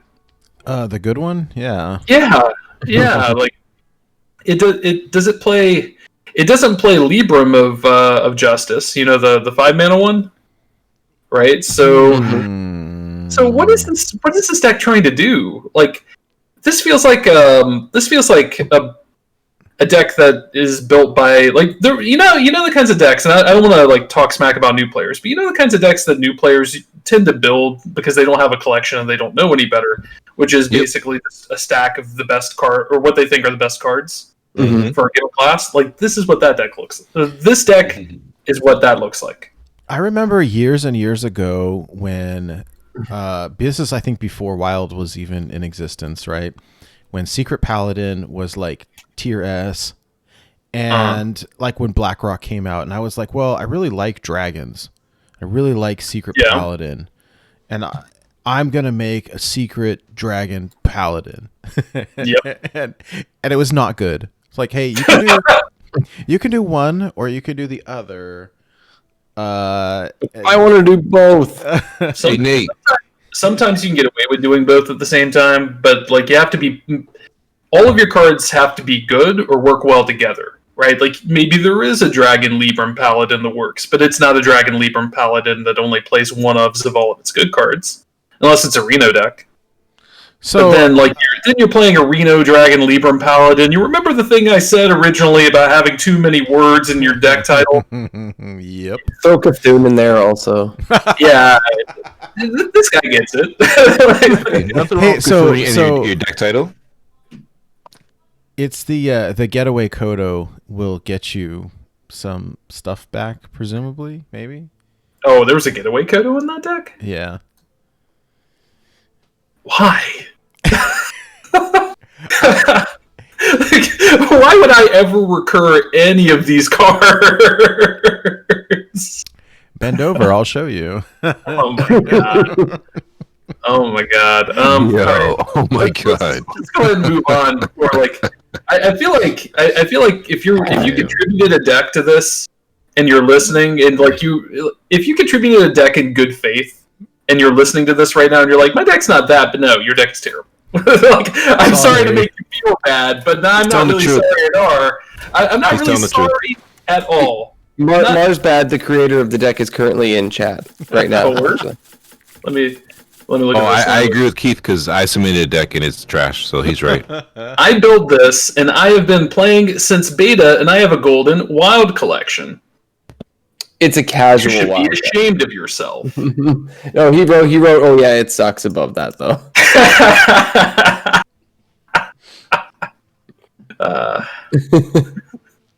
Mars Pad, what up?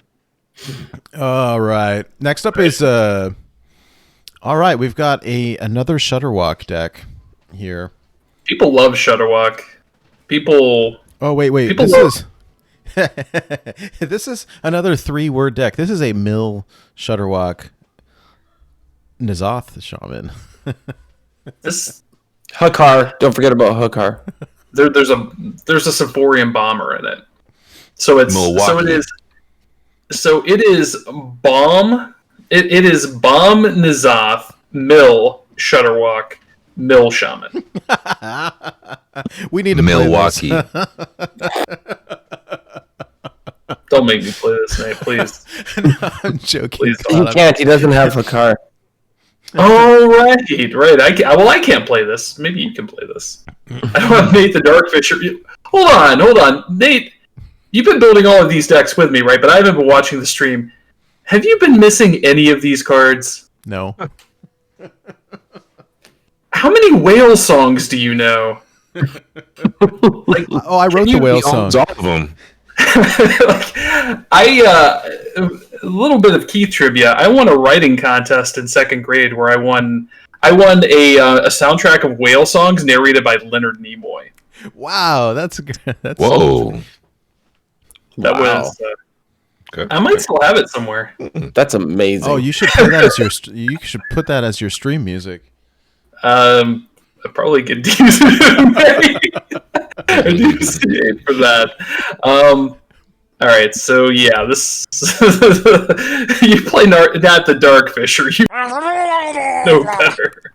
I'm sorry, I'm swearing a little too hard. All right, yeah, let's Moving right along. yeah, next. Okay. Yasharj Rogue. So this has Yasharj in it. What else does it have in it? I don't see a Barnes in this deck. That feels like a missed opportunity. So this is a deck that plays. So okay, I get it. So there's a combo, right? The combo is you play Emperor, you have Yasharj, and you have Togwaggle Scheme.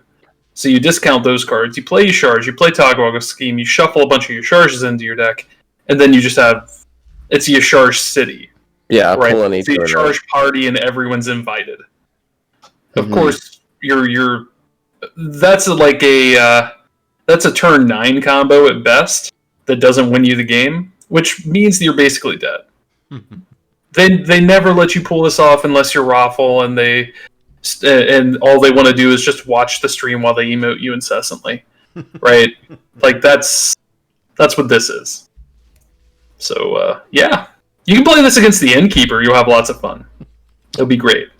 You should take a screenshot when you have 7 of your charges on the board, and post that to Twitter and let us all know how much fun it is.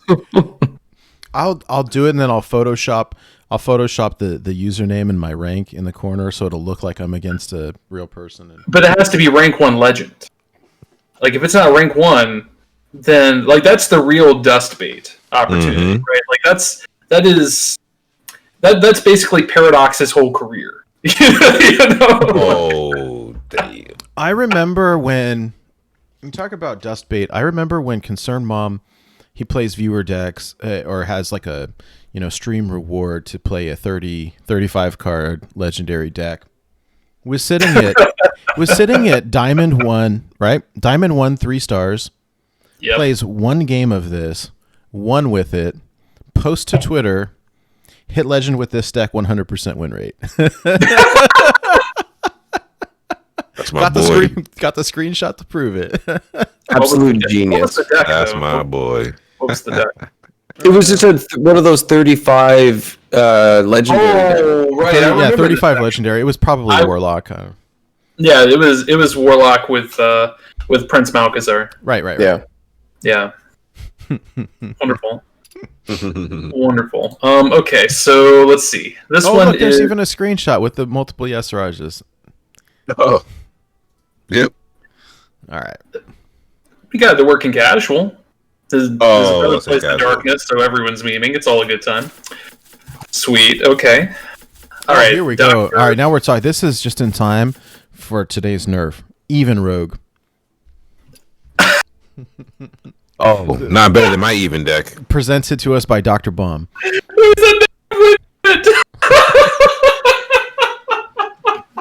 With the Edwin Van Cleef right in there. Aren't you Slots happy right that in- you came on the show tonight? Slots right in there. Some idiot's going to make me play this deck, and then you know what? I hope you're all happy with yourselves. Hey, you asked for this. I deeply regret it now.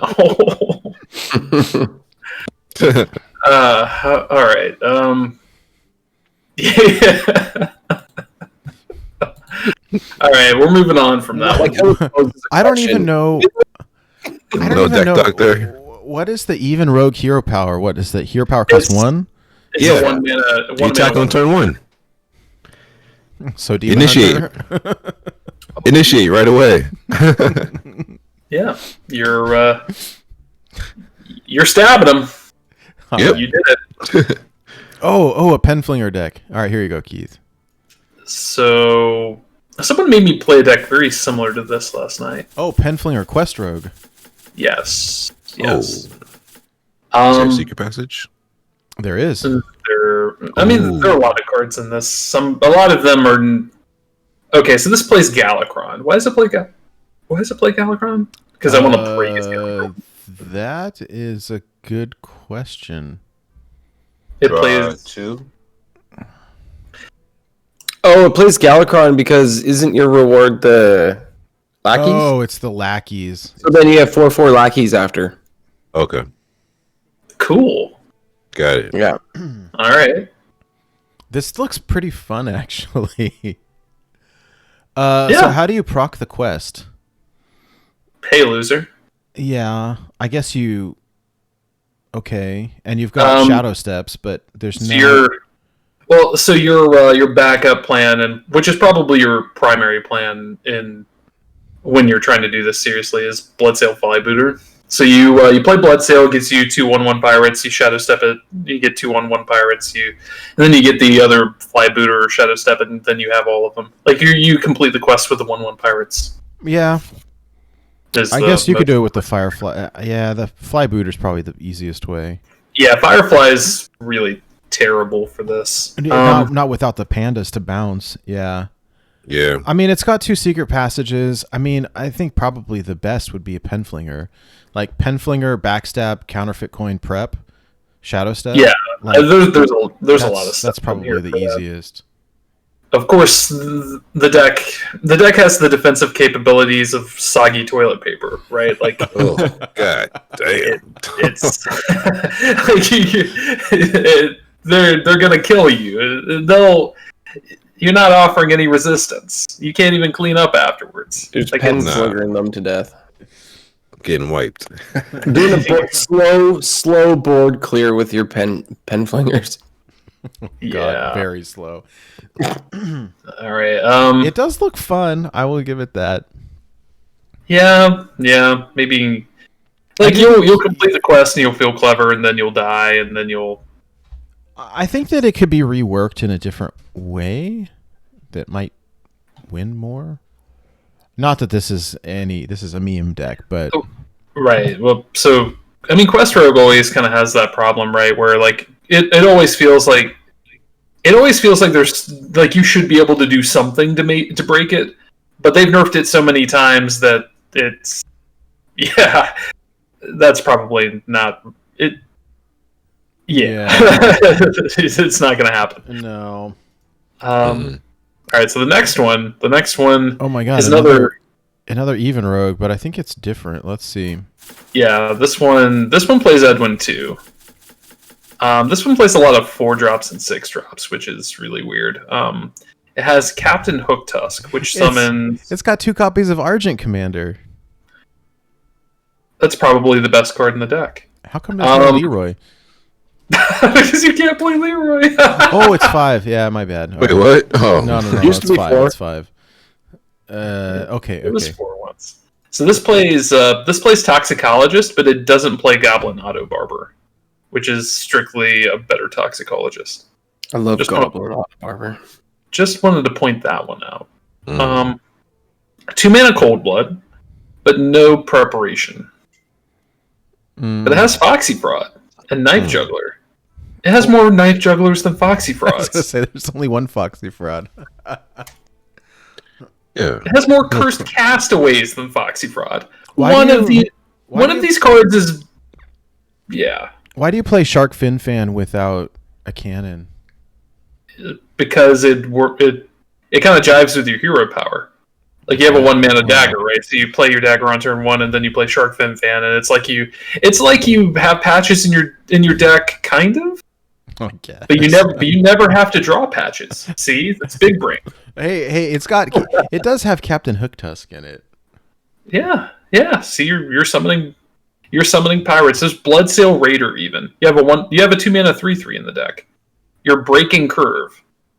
There's so many things. There's so many things that, like if you were playing in beta and you looked at this deck, you would think, man, this deck is amazing. You'd probably lose every game, but you know what? Knife Juggler in that meta would probably feel pretty good because it was a 2-mana 3/2 that was all upside. We used to run Knife Juggler in like everything back then. Yeah, Knife Juggler was nuts. Imagine them unnerving Knife Juggler. Ran it in Put this Secret apple Paladin, in your ran head. it in Zoo Warlock. I miss old Knife Juggler. How many more of these do we want to do? I think we're almost done. Yeah. So here's one from Photon. Photon regularly. We are not almost. We are not. Oh wait, what? we're about 2/3 of the way. Oh, okay. All right. So Photon submitted a Reno Druid deck that I think I've played before. Oh wait. Oh no, I haven't played this one exactly. This is a deck that plays like Carnival Clown Survival of the Fittest. Yes. So for those of you that have never done this, and this is actually like you can actually win Hearthstone games doing this. You play Coon, and then you play Carnival Clown, and then you have a fully charged clown, right? And it plays Yasharj, it plays Strongman, it plays a lot of cards that look like they would work together. You play Survival of the Fittest with so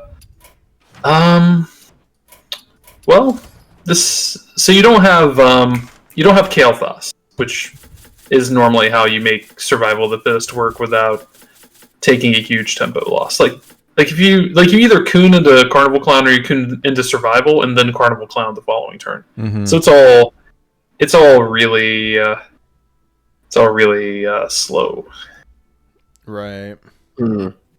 But yeah, it's Carnival Clown just beats people sometimes. Not if they're priest, but if there are other classes. When it works, I'm sure it's fun. Yeah. It feels slow to me, but then again, I mean, it runs Juicy Psych Melon, so I think adding a Kael'thas would seem beneficial to me. Probably. But I mean, he said he like climbed a legend playing this, so yeah. Cool. All right. Next one is from one of my mods, who basically gave me stock Raza Priest, and he's like, roast Reno Priest, I dare you.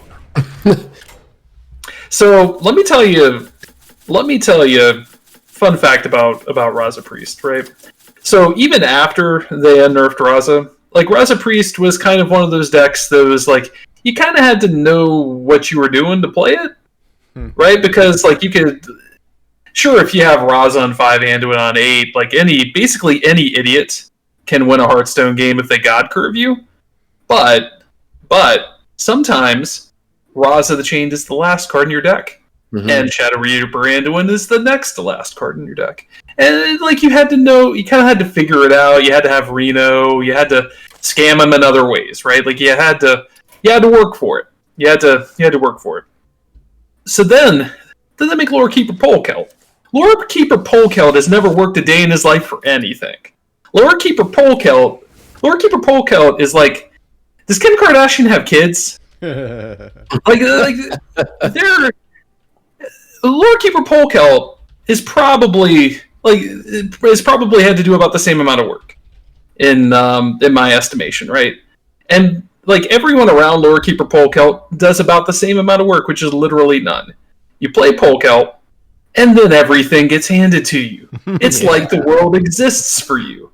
You basically can't lose unless you're playing somebody that, has like trying to steal your identity and hack into your bank accounts, and like the IRS knocks on your door and takes away all your possessions or something. Like, yeah, I guess technically, like somebody can equip a a wrench caliber and make you deeply regret being the son of a pop culture icon. Yeah, I guess that's true. But like in reality, most of the time you're just there, and you you go out in your yacht, and then you come back home and you get to pound out record a studio album and with the best equipment, and it goes multi-platinum because you're Kanye's son, and like everything just works for you, that's what Lore Keeper Polkelt is, right? That's like the funny thing is you couldn't even tell that it had been nerfed, right? Like it's been nerfed. Yeah. Right? Wait, hold on. I don't believe you. Wait, they nerfed this card? Strange, isn't it? Hold on. So this card says Battle Cry, reorder your deck from the highest cost card to the lowest cost card. It said exactly the same thing when they made it in Skullomance. I don't see a nerf here. What are you talking about? Exactly. The funny thing is we never played it on 4 anyways. Like, why would you? So. Oh, you could. Oh, that's what they did. Oh, yeah. This card sucks now. Why would anyone play this? This deck is awful. Now I have to work for everything again. Why would I ever want to do that? Why would I ever want to not just have my deck carry me? Dude. Why do people play decks that don't carry them? Guys, do you guys ever play decks that don't carry you? Why would you? I prefer to win. Well, I mean, think it's fun. Lore Keeper Polkelt is like DJ Khaled. Like all he knows how to do is win. Another one. All right, here we go. Mediocre Ogre has given us the Call Molten Giants list, which also runs Yasiraj and Scrapyard Colossus. Is this Dual Paladin? Let me load this up. It is. Yes. Dual Paladin. I've played this deck on stream. This looks pretty fun, actually. Yeah. You can win in Legend with this. You can climb to Legend with this. I don't know if I'd play it like this exact 30 card list if I were trying to do that. Like, I mean, it plays True Silver Champion for Christ's sake, but yeah, you could do worse. I can't really slam this deck too hard. Like this is an honest, hardworking man's deck or woman. Hardworking, like somebody. This is somebody who works for. This is like the teacher who works in the school district that has to go in and has to endure getting exposed to COVID every day. Like this is hard-working Hearthstone. I appreciate that. that. Literally do that 4 days a week. I really appreciate that, sir. Yeah, like that is hard work. And you know what? We'll kind of go off script here. Like if you're listening to this, you should appreciate the people that have to that work in public and have no choice but to do so. Right? Like that's it. I can't fathom why that's a thing, but it is. Okay. All right. Mm-hmm. Thank you. All right. Dual Paladin. Let's go back to talking about Hearthstone. Let's go back to talking about Hearthstone and not about this. Okay. All right, we're plowing through these. We're actually getting pretty close to the end here. Oh, word. Okay. So this one is from The Final Refuge, who is another fan of the stream. I think I saw this on your stream last night. It's Trino, Druid. Yes, Trino. I saw you play Munch. He makes me play this at least twice a night. Trino, Druid. Yeah, but I saw you win with it. I mean, yeah. Like it plays Zephyrus, so sometimes it works. This is another hard-working man's list. I think you can win with it, but you really have to earn that win. Like this deck is Banksy, right? Like you know the urban artist Banksy, right? Yep. Yeah, like that's this deck, right? Like there's a lot that goes on behind the scenes and it makes a statement, but you're not really sure what it is, and it's loud, but it's also subtle, and like you feel like you need a PhD to decipher it, and you're not really sure if it was easy or hard, but you stand in awe and you think to yourself, I'm happy to be living in the 21st century. This is what that deck is. This deck is literally urban art. Trino Druid. Trino. I love it. Gotta love the name. Yeah. All right. So Love it. All right. Wait. There's a real deck here. Hold on.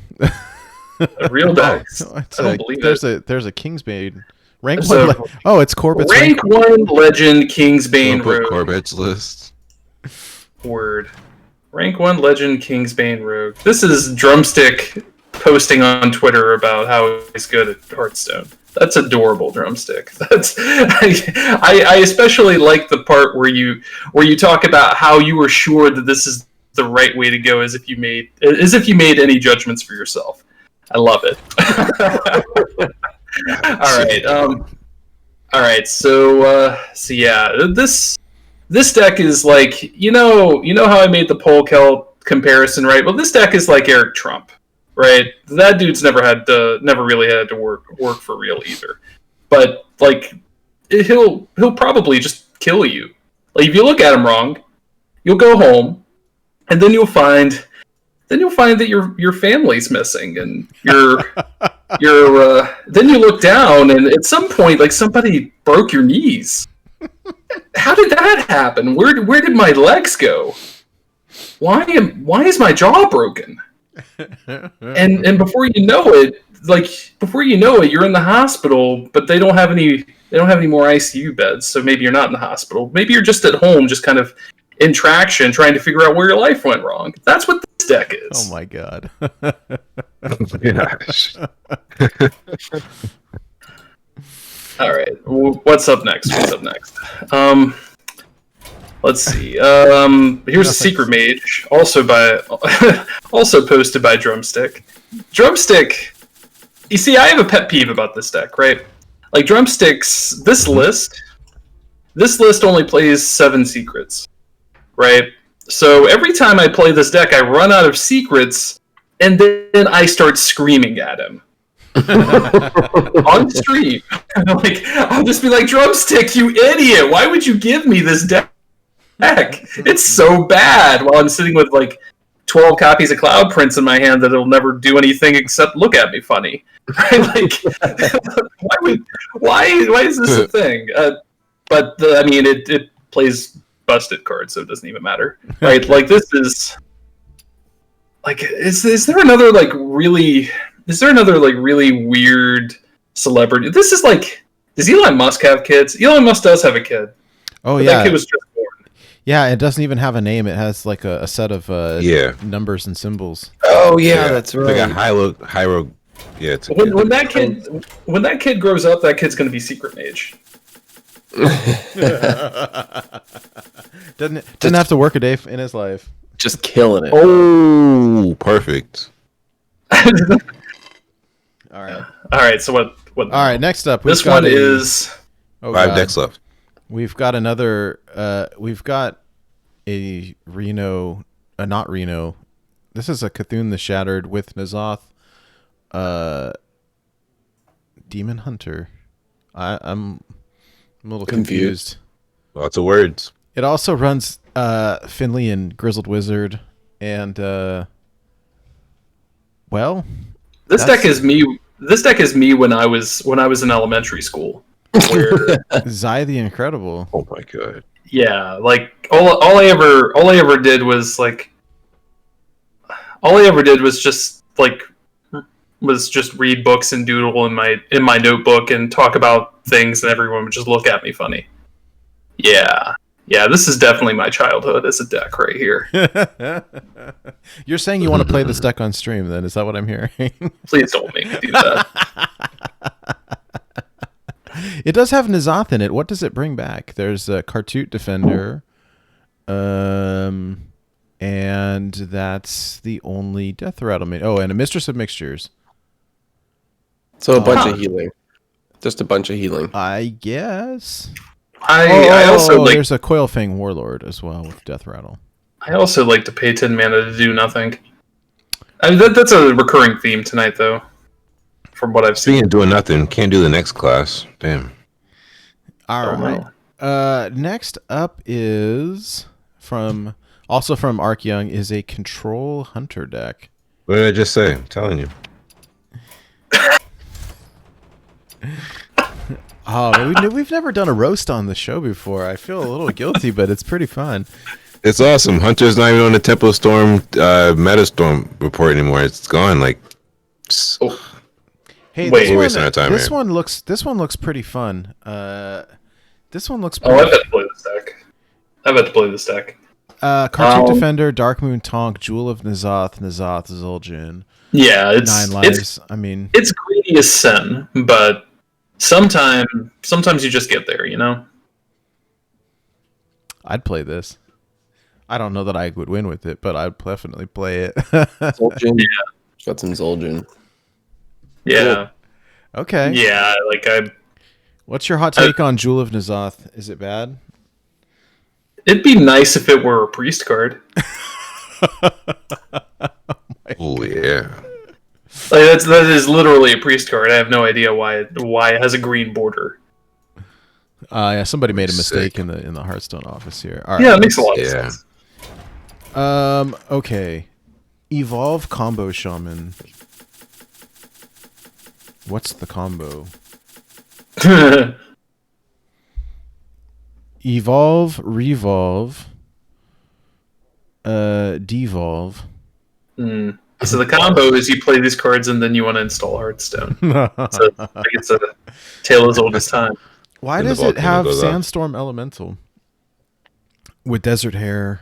Okay, Pitmaster, Tuskar You Toteme. gotta understand, man. Like, why not have Sandstorm Elemental? Like in a lot of these decks, like you notice a recurring theme here with some of these decks where these decks just have cards because you know, Go like, against shiny. Like, those good. go All ahead and colors. mouse over Sandstorm Elemental again. You'll see what I mean, right? Like, just look at the card. Just It's very take your it looks cool, take your man. yeah. Just look at him. Art. Look at him. Yeah, okay. He's a tornado. This He's a tornado with a mean face on him. That's where they have a deck slot right there. That reminds me of a card like a Yu-Gi-Oh card called Whirlwind Weasel. You should look up this card and put it on the screen right this second. Whirlwind Weasel. Just do it. I'm looking. Sounds worth it. Just do it.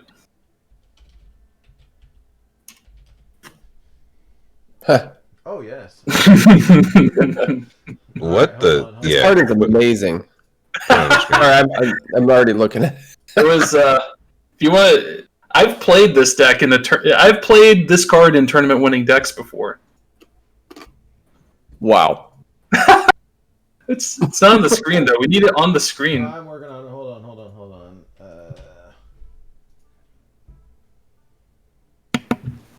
I like 10 out of 10 for art. I know, right? There we go. I know. Yeah, I'd play that. I mean, look Why at wouldn't it. Why wouldn't you play Whirlwind Weasel? I can't think of any reasons. Same reason. So that's why people are playing Sandstorm Elemental. Exactly. Because it's Exactly. a tornado, dude. It almost looks like I almost look like it if it had a face on the tornado here. Yeah, it's like if the weasel went back into the tornado and then just kind of peeked out a little bit. Yeah, he's just hiding. He ducked down in the hole. Yeah, exactly. See? Alright. I like that ability. See? I mean, that's exactly why you play. This deck is like 20 out of 10, man. This is a meta breaker right here. This is a meta breaker. Okay. What? We're almost done here. What is next? I swear, I promise you, we're almost done. Reno. Reno. I can tell you, he's made me play this deck before. He's made me play this one. I don't know that this really would work. to combo off with ETC. It doesn't. I was gonna say that I know there's an ETC combo, and I just don't really see it here. So I played one game with this. I won that game. I took a Reno Secret Mage to fatigue with this, and then like I broke Ice Block with ETC plus like the real combo is the Dr. Boom Hero, because the Dr. Boom Hero gives all your things rush. Right. So like you play Dr. Boom, you get the hero power that gives you the rush bots, the 3 little rush bots, and then like you just have like damage with the ETC right there, right? So you can just kind of chip away at them, right? Like this is one of those like. Except there's no Dr. Boom in this deck. There's no Dr. Boom in that deck, really? No. What? Nope, there is not. That's a scam. That's a scam. Like you literally just take out just close your eyes. Close your eyes and take out any one of the 30 cards in there and then put Dr. Boom. If you took out ETC, you're still making a better deck. No, he didn't. All right. There you go. Oh man, that's awesome. Let's see. Oh, it's Mike's deck. All right, here we go. Oh, complete trash. Hot garbage coming in. It's even Reno double Cthulhu. Why would you do this to yourself? All right, so since I'm here, this deck accomplishes 2 out of 3 things. Okay, it got me to play 3 warrior games, and then it got me kill an opponent from full health with Cthulhu. Wow. All right, no, that's cool. You get your you've accomplished right? You've accomplished more with your Hearthstone career with that than I have in the years that I've played this game. Like you have done the impossible. You've actually done something impressive. Something that like honestly it's legendary. You know how they throw the word legendary around in Hearthstone? Yeah. This actually deserves it. I appreciate that. No, not the deck itself. The deck itself is like a heap and pile of dog dung, but your ability to translate this into accomplishing anything on this client is truly a thing. Like, I think I'm gonna tell my grandkids about this. I don't have grandkids yet. I don't even have kids, but like eventually I will have progeny and they will have progeny, and I will let them know. Like I appreciate that. I will be sure to tell them what to aspire to. That's at least memorable. That's at least in 36 years. If you don't have kids yet, that's at least in 36 years. I can't wait. Yeah, no kidding. Like they're gonna be like, but Granddad, what's Hearthstone? Shut up, kid. I'm trying to teach you a life lesson. Okay? All right? Look, you see that man over there? You see that man, the President of the United States? Let me tell you what he did to get there. He played this awful, garbage, stinking pile of like this. I'm pretty sure that if you tried to play this deck in certain countries in Europe, they will put you in jail. Right? Because they did. That's why my account got taken for a day. I was actually in jail. Right. It's like to be able to do what you have done with this. I mean, I'd vote for you. This is great. I like this roast. This is fun. Even Reno double Cthulhu. Wow. All right. Ben from work has a deck. Ben from work. Okay. This is another Cthulhu deck. Cthulhu Druid with Ysera. Why do your listeners have such a hard on for Cthulhu though? Like, why is that a thing? It must be achievement. It must be achievement hunting. What is it about Cthulhu? Like mouse over that card. Mouse over Cthulhu, the Shattered for me. Like, what is it about Cthulhu that just gets people randy? Look at that Right, like- eyeball. Look at that eyeball moving around. I mean, Like every time they make a Cthulhu card, like the birth rate in certain parts of the world just skyrockets. like he just. Oh my god, it's golden too. Yours is golden and the eye is moving. Oh no. Oh my god, stop it. See, that's why. It's Make it amazing. go away. Make it go Look at away. it. Look at the eyeball. Make it go away. That's enough just to play it. Oh man, that's why they took all those videos off of Pornhub.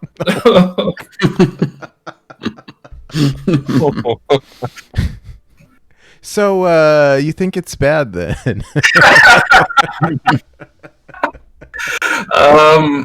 Hold on. I haven't actually evaluated it. I've just been too busy staring at Cthulhu's like gyrating orb. Okay. It when it moves, it kind of there's like they left some bounce mechanic. Yeah, jiggles. Oh my god. It totally does. Oh my god, somebody's going to jail. These graphics, yo. Google Please. horizontal gaze nystagmus and all right. Is I this need to actually turn safe search off for that. I mean, all right. I guess. I don't know, man. Ben usually plays pretty good stuff, so I don't know. Like if you take that statement to a panel of judges, right? Like if you were to like life or death, you're not even life or death. Like if you were to stake your career on it, like you could never make another dollar, another cent in your life, you would forever be like you could never live. You could never live at a reasonable standard of living ever again. You would stake your ability to do that on this. I love Ben, but usually whatever he says, I do the opposite. So that's a no Good man. from me, dog. Good man. Good man. All right, let's move on. Let's move on. You've probably played all of these Final Refuge decks here. I think he submitted them just to hear me say funny things about him. Probably. All right. So this is a Reno Warrior. I am looking for some kind of. Oh, did we already see this? This is Reno ETC. It might be. This is a different version of the same deck. Did it have boom? Does it have boom at the bottom? That's a good question. No, it doesn't. No. No, it does not. It's man, this is like you know how when they build like a pharmacy in your town, like across the street there are like 20 other pharmacies.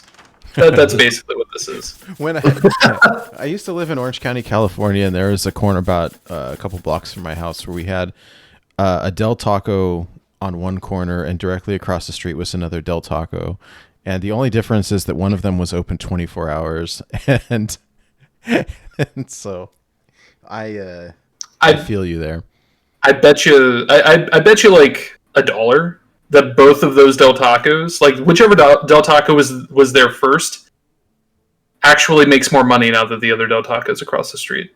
That there's a phenomenon, like there's an actual scientific, like some anthropological thing where businesses do that on purpose, and they make more money for doing it. Yeah, but their franchises was just so weird. It doesn't matter. It doesn't. If it was a Taco Bell, like both of them would make more money than if it was the only restaurant in town. How funny! Like Pepsi and Coke. Exactly. All right, I got a token druid. I see what Keith is saying. I get that, because like if I'm driving by 2 Taco Bells, my mind is like, I'm gonna hit a Taco Bell, but the less busy one. Right. So I'm definitely stopping at a Taco Bell, which guarantees a sale. Keith is And you smart. weren't even thinking about tacos before that, but you saw 2 taco signs. Yeah, Keith is smart. Damn, that's good. Is it taco time? It's taco time. It is taco time. All right, This is definitely not Kevin. I've got this looks I've played this deck before. Yeah. it looks like an aggro token druid deck. It looks pretty stock to me. It plays Baku the Meter. Oh, that's cute. Because I'm like, where's the Embiggen? I don't see Embiggen. That makes sense now. Yeah. What? Yes, you might be asking yourself, why would I take out half of the good cards in my deck so that I could get a slightly better hero power? And the answer to that question is, You wouldn't? like it's like that meme, you know, the one where the Joker is standing next to a burning pile of money. It's that meme. This is literally that meme. All right, that's good enough for me. There's two left. Yeah, let's go and knock these out.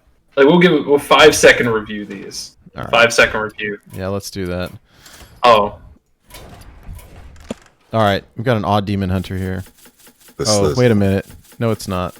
It's an even demon hunter. What? Oh.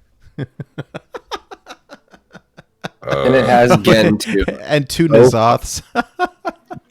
it's that kind of thing. Like this is the awkward fancy sex move that everyone tries out in the bedroom at least once, and then once they've done it, they never do it again.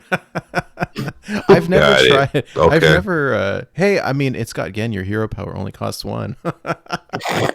Yeah, The Yeah. redundancy is amazing. yeah. Oh. No, All right. no. Oh, I'm All right, sorry. one It's more, it's one more. also a Reno deck. Wow. I'm impressed. So this is the fancy sex move that you bought a book to learn how to do, so that you could you get the choreography down, and then you tried it, and it was so awful that you returned the book. You took the sex instructional book from the adult bookstore. You took it home. You used it, and then you took it back. Oh.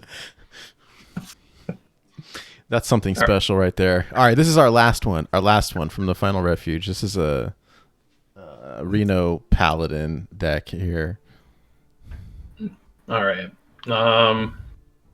Yeah, what do you think?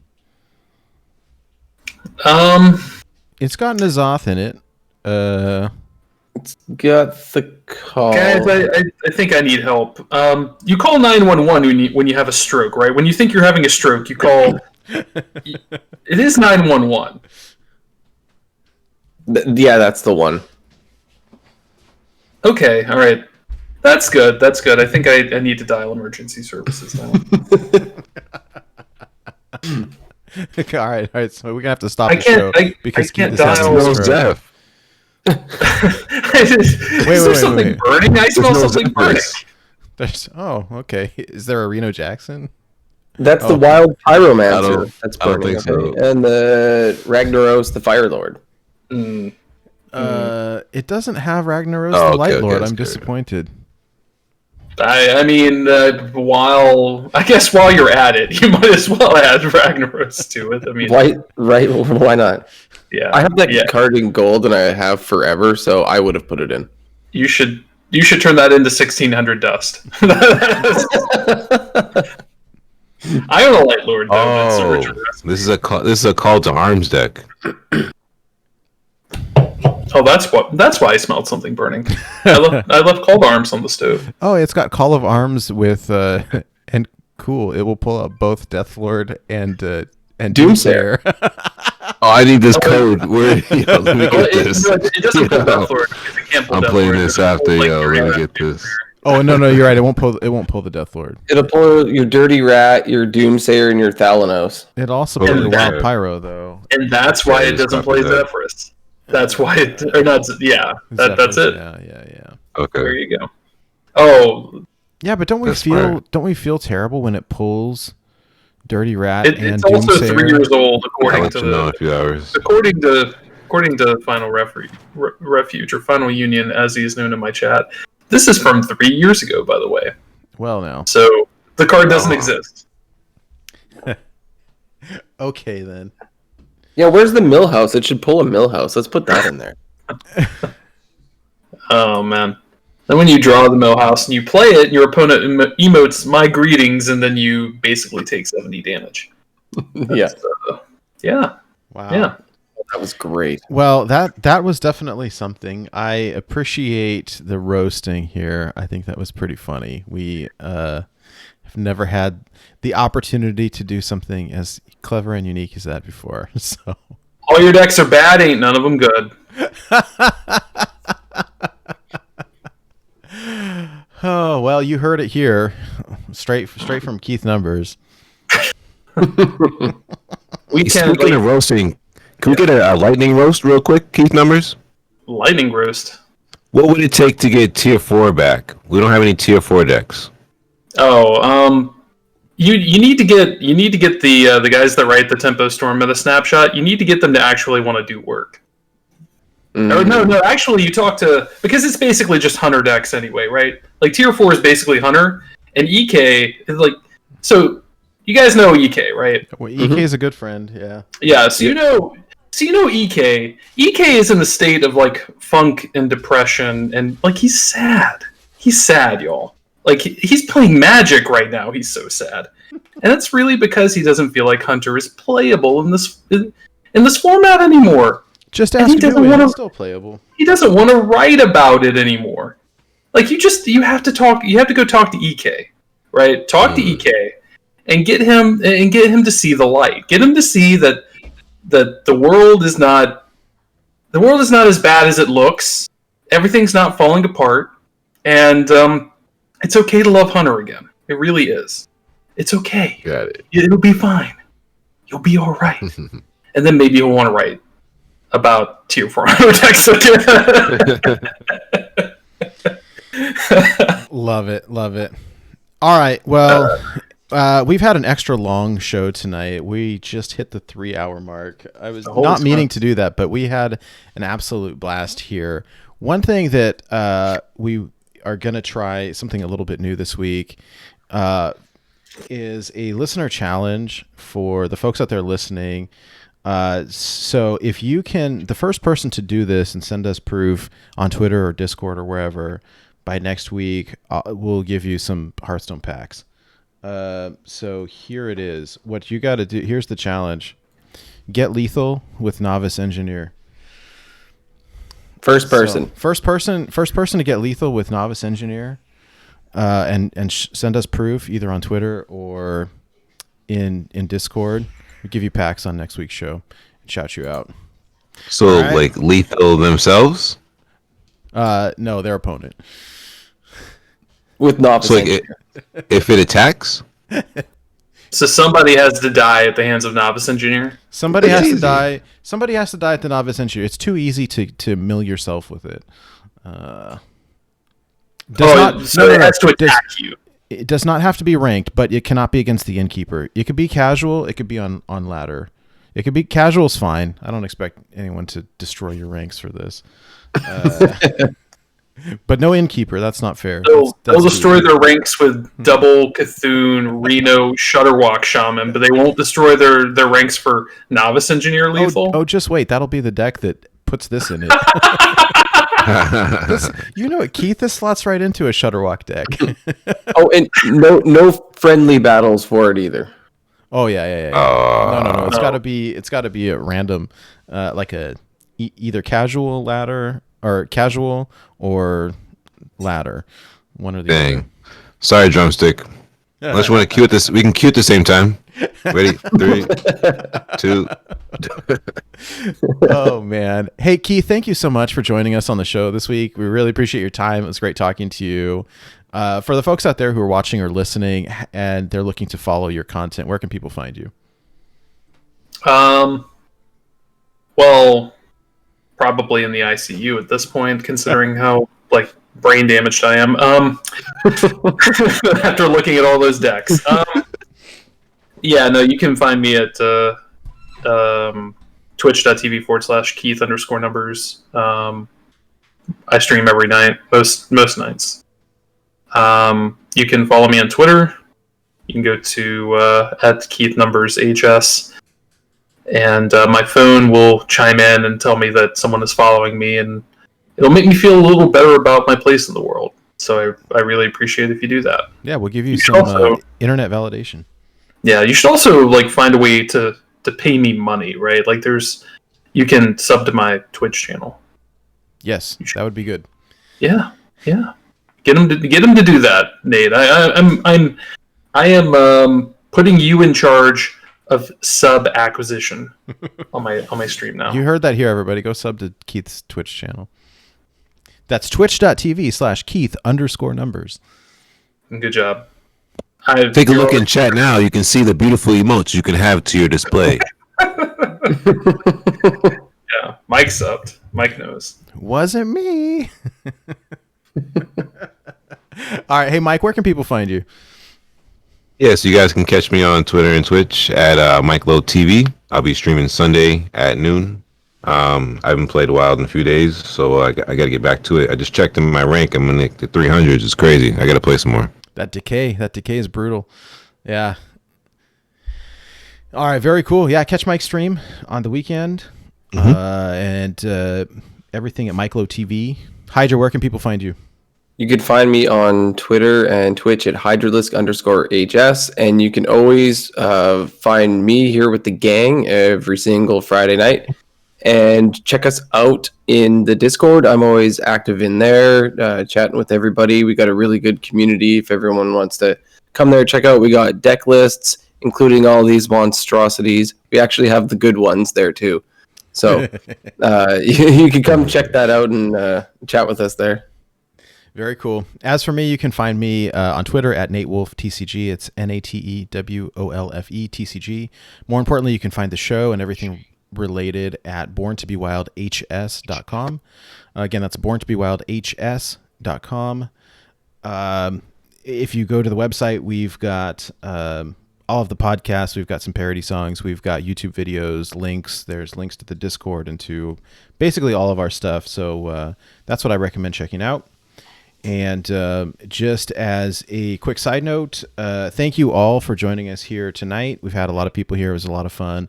Thank you, Keith, for coming out and roasting everybody. That was really hilarious. If you guys want to join us next week, our special guest is going to be Hazer. That's next Friday, 6 p.m. Pacific, 9 p.m. Eastern here at twitch.tv/BornToBeWildHS. And you can find the show on YouTube and everywhere that fine podcasts are given. With that, we will see you guys next week on Born to Be Wild.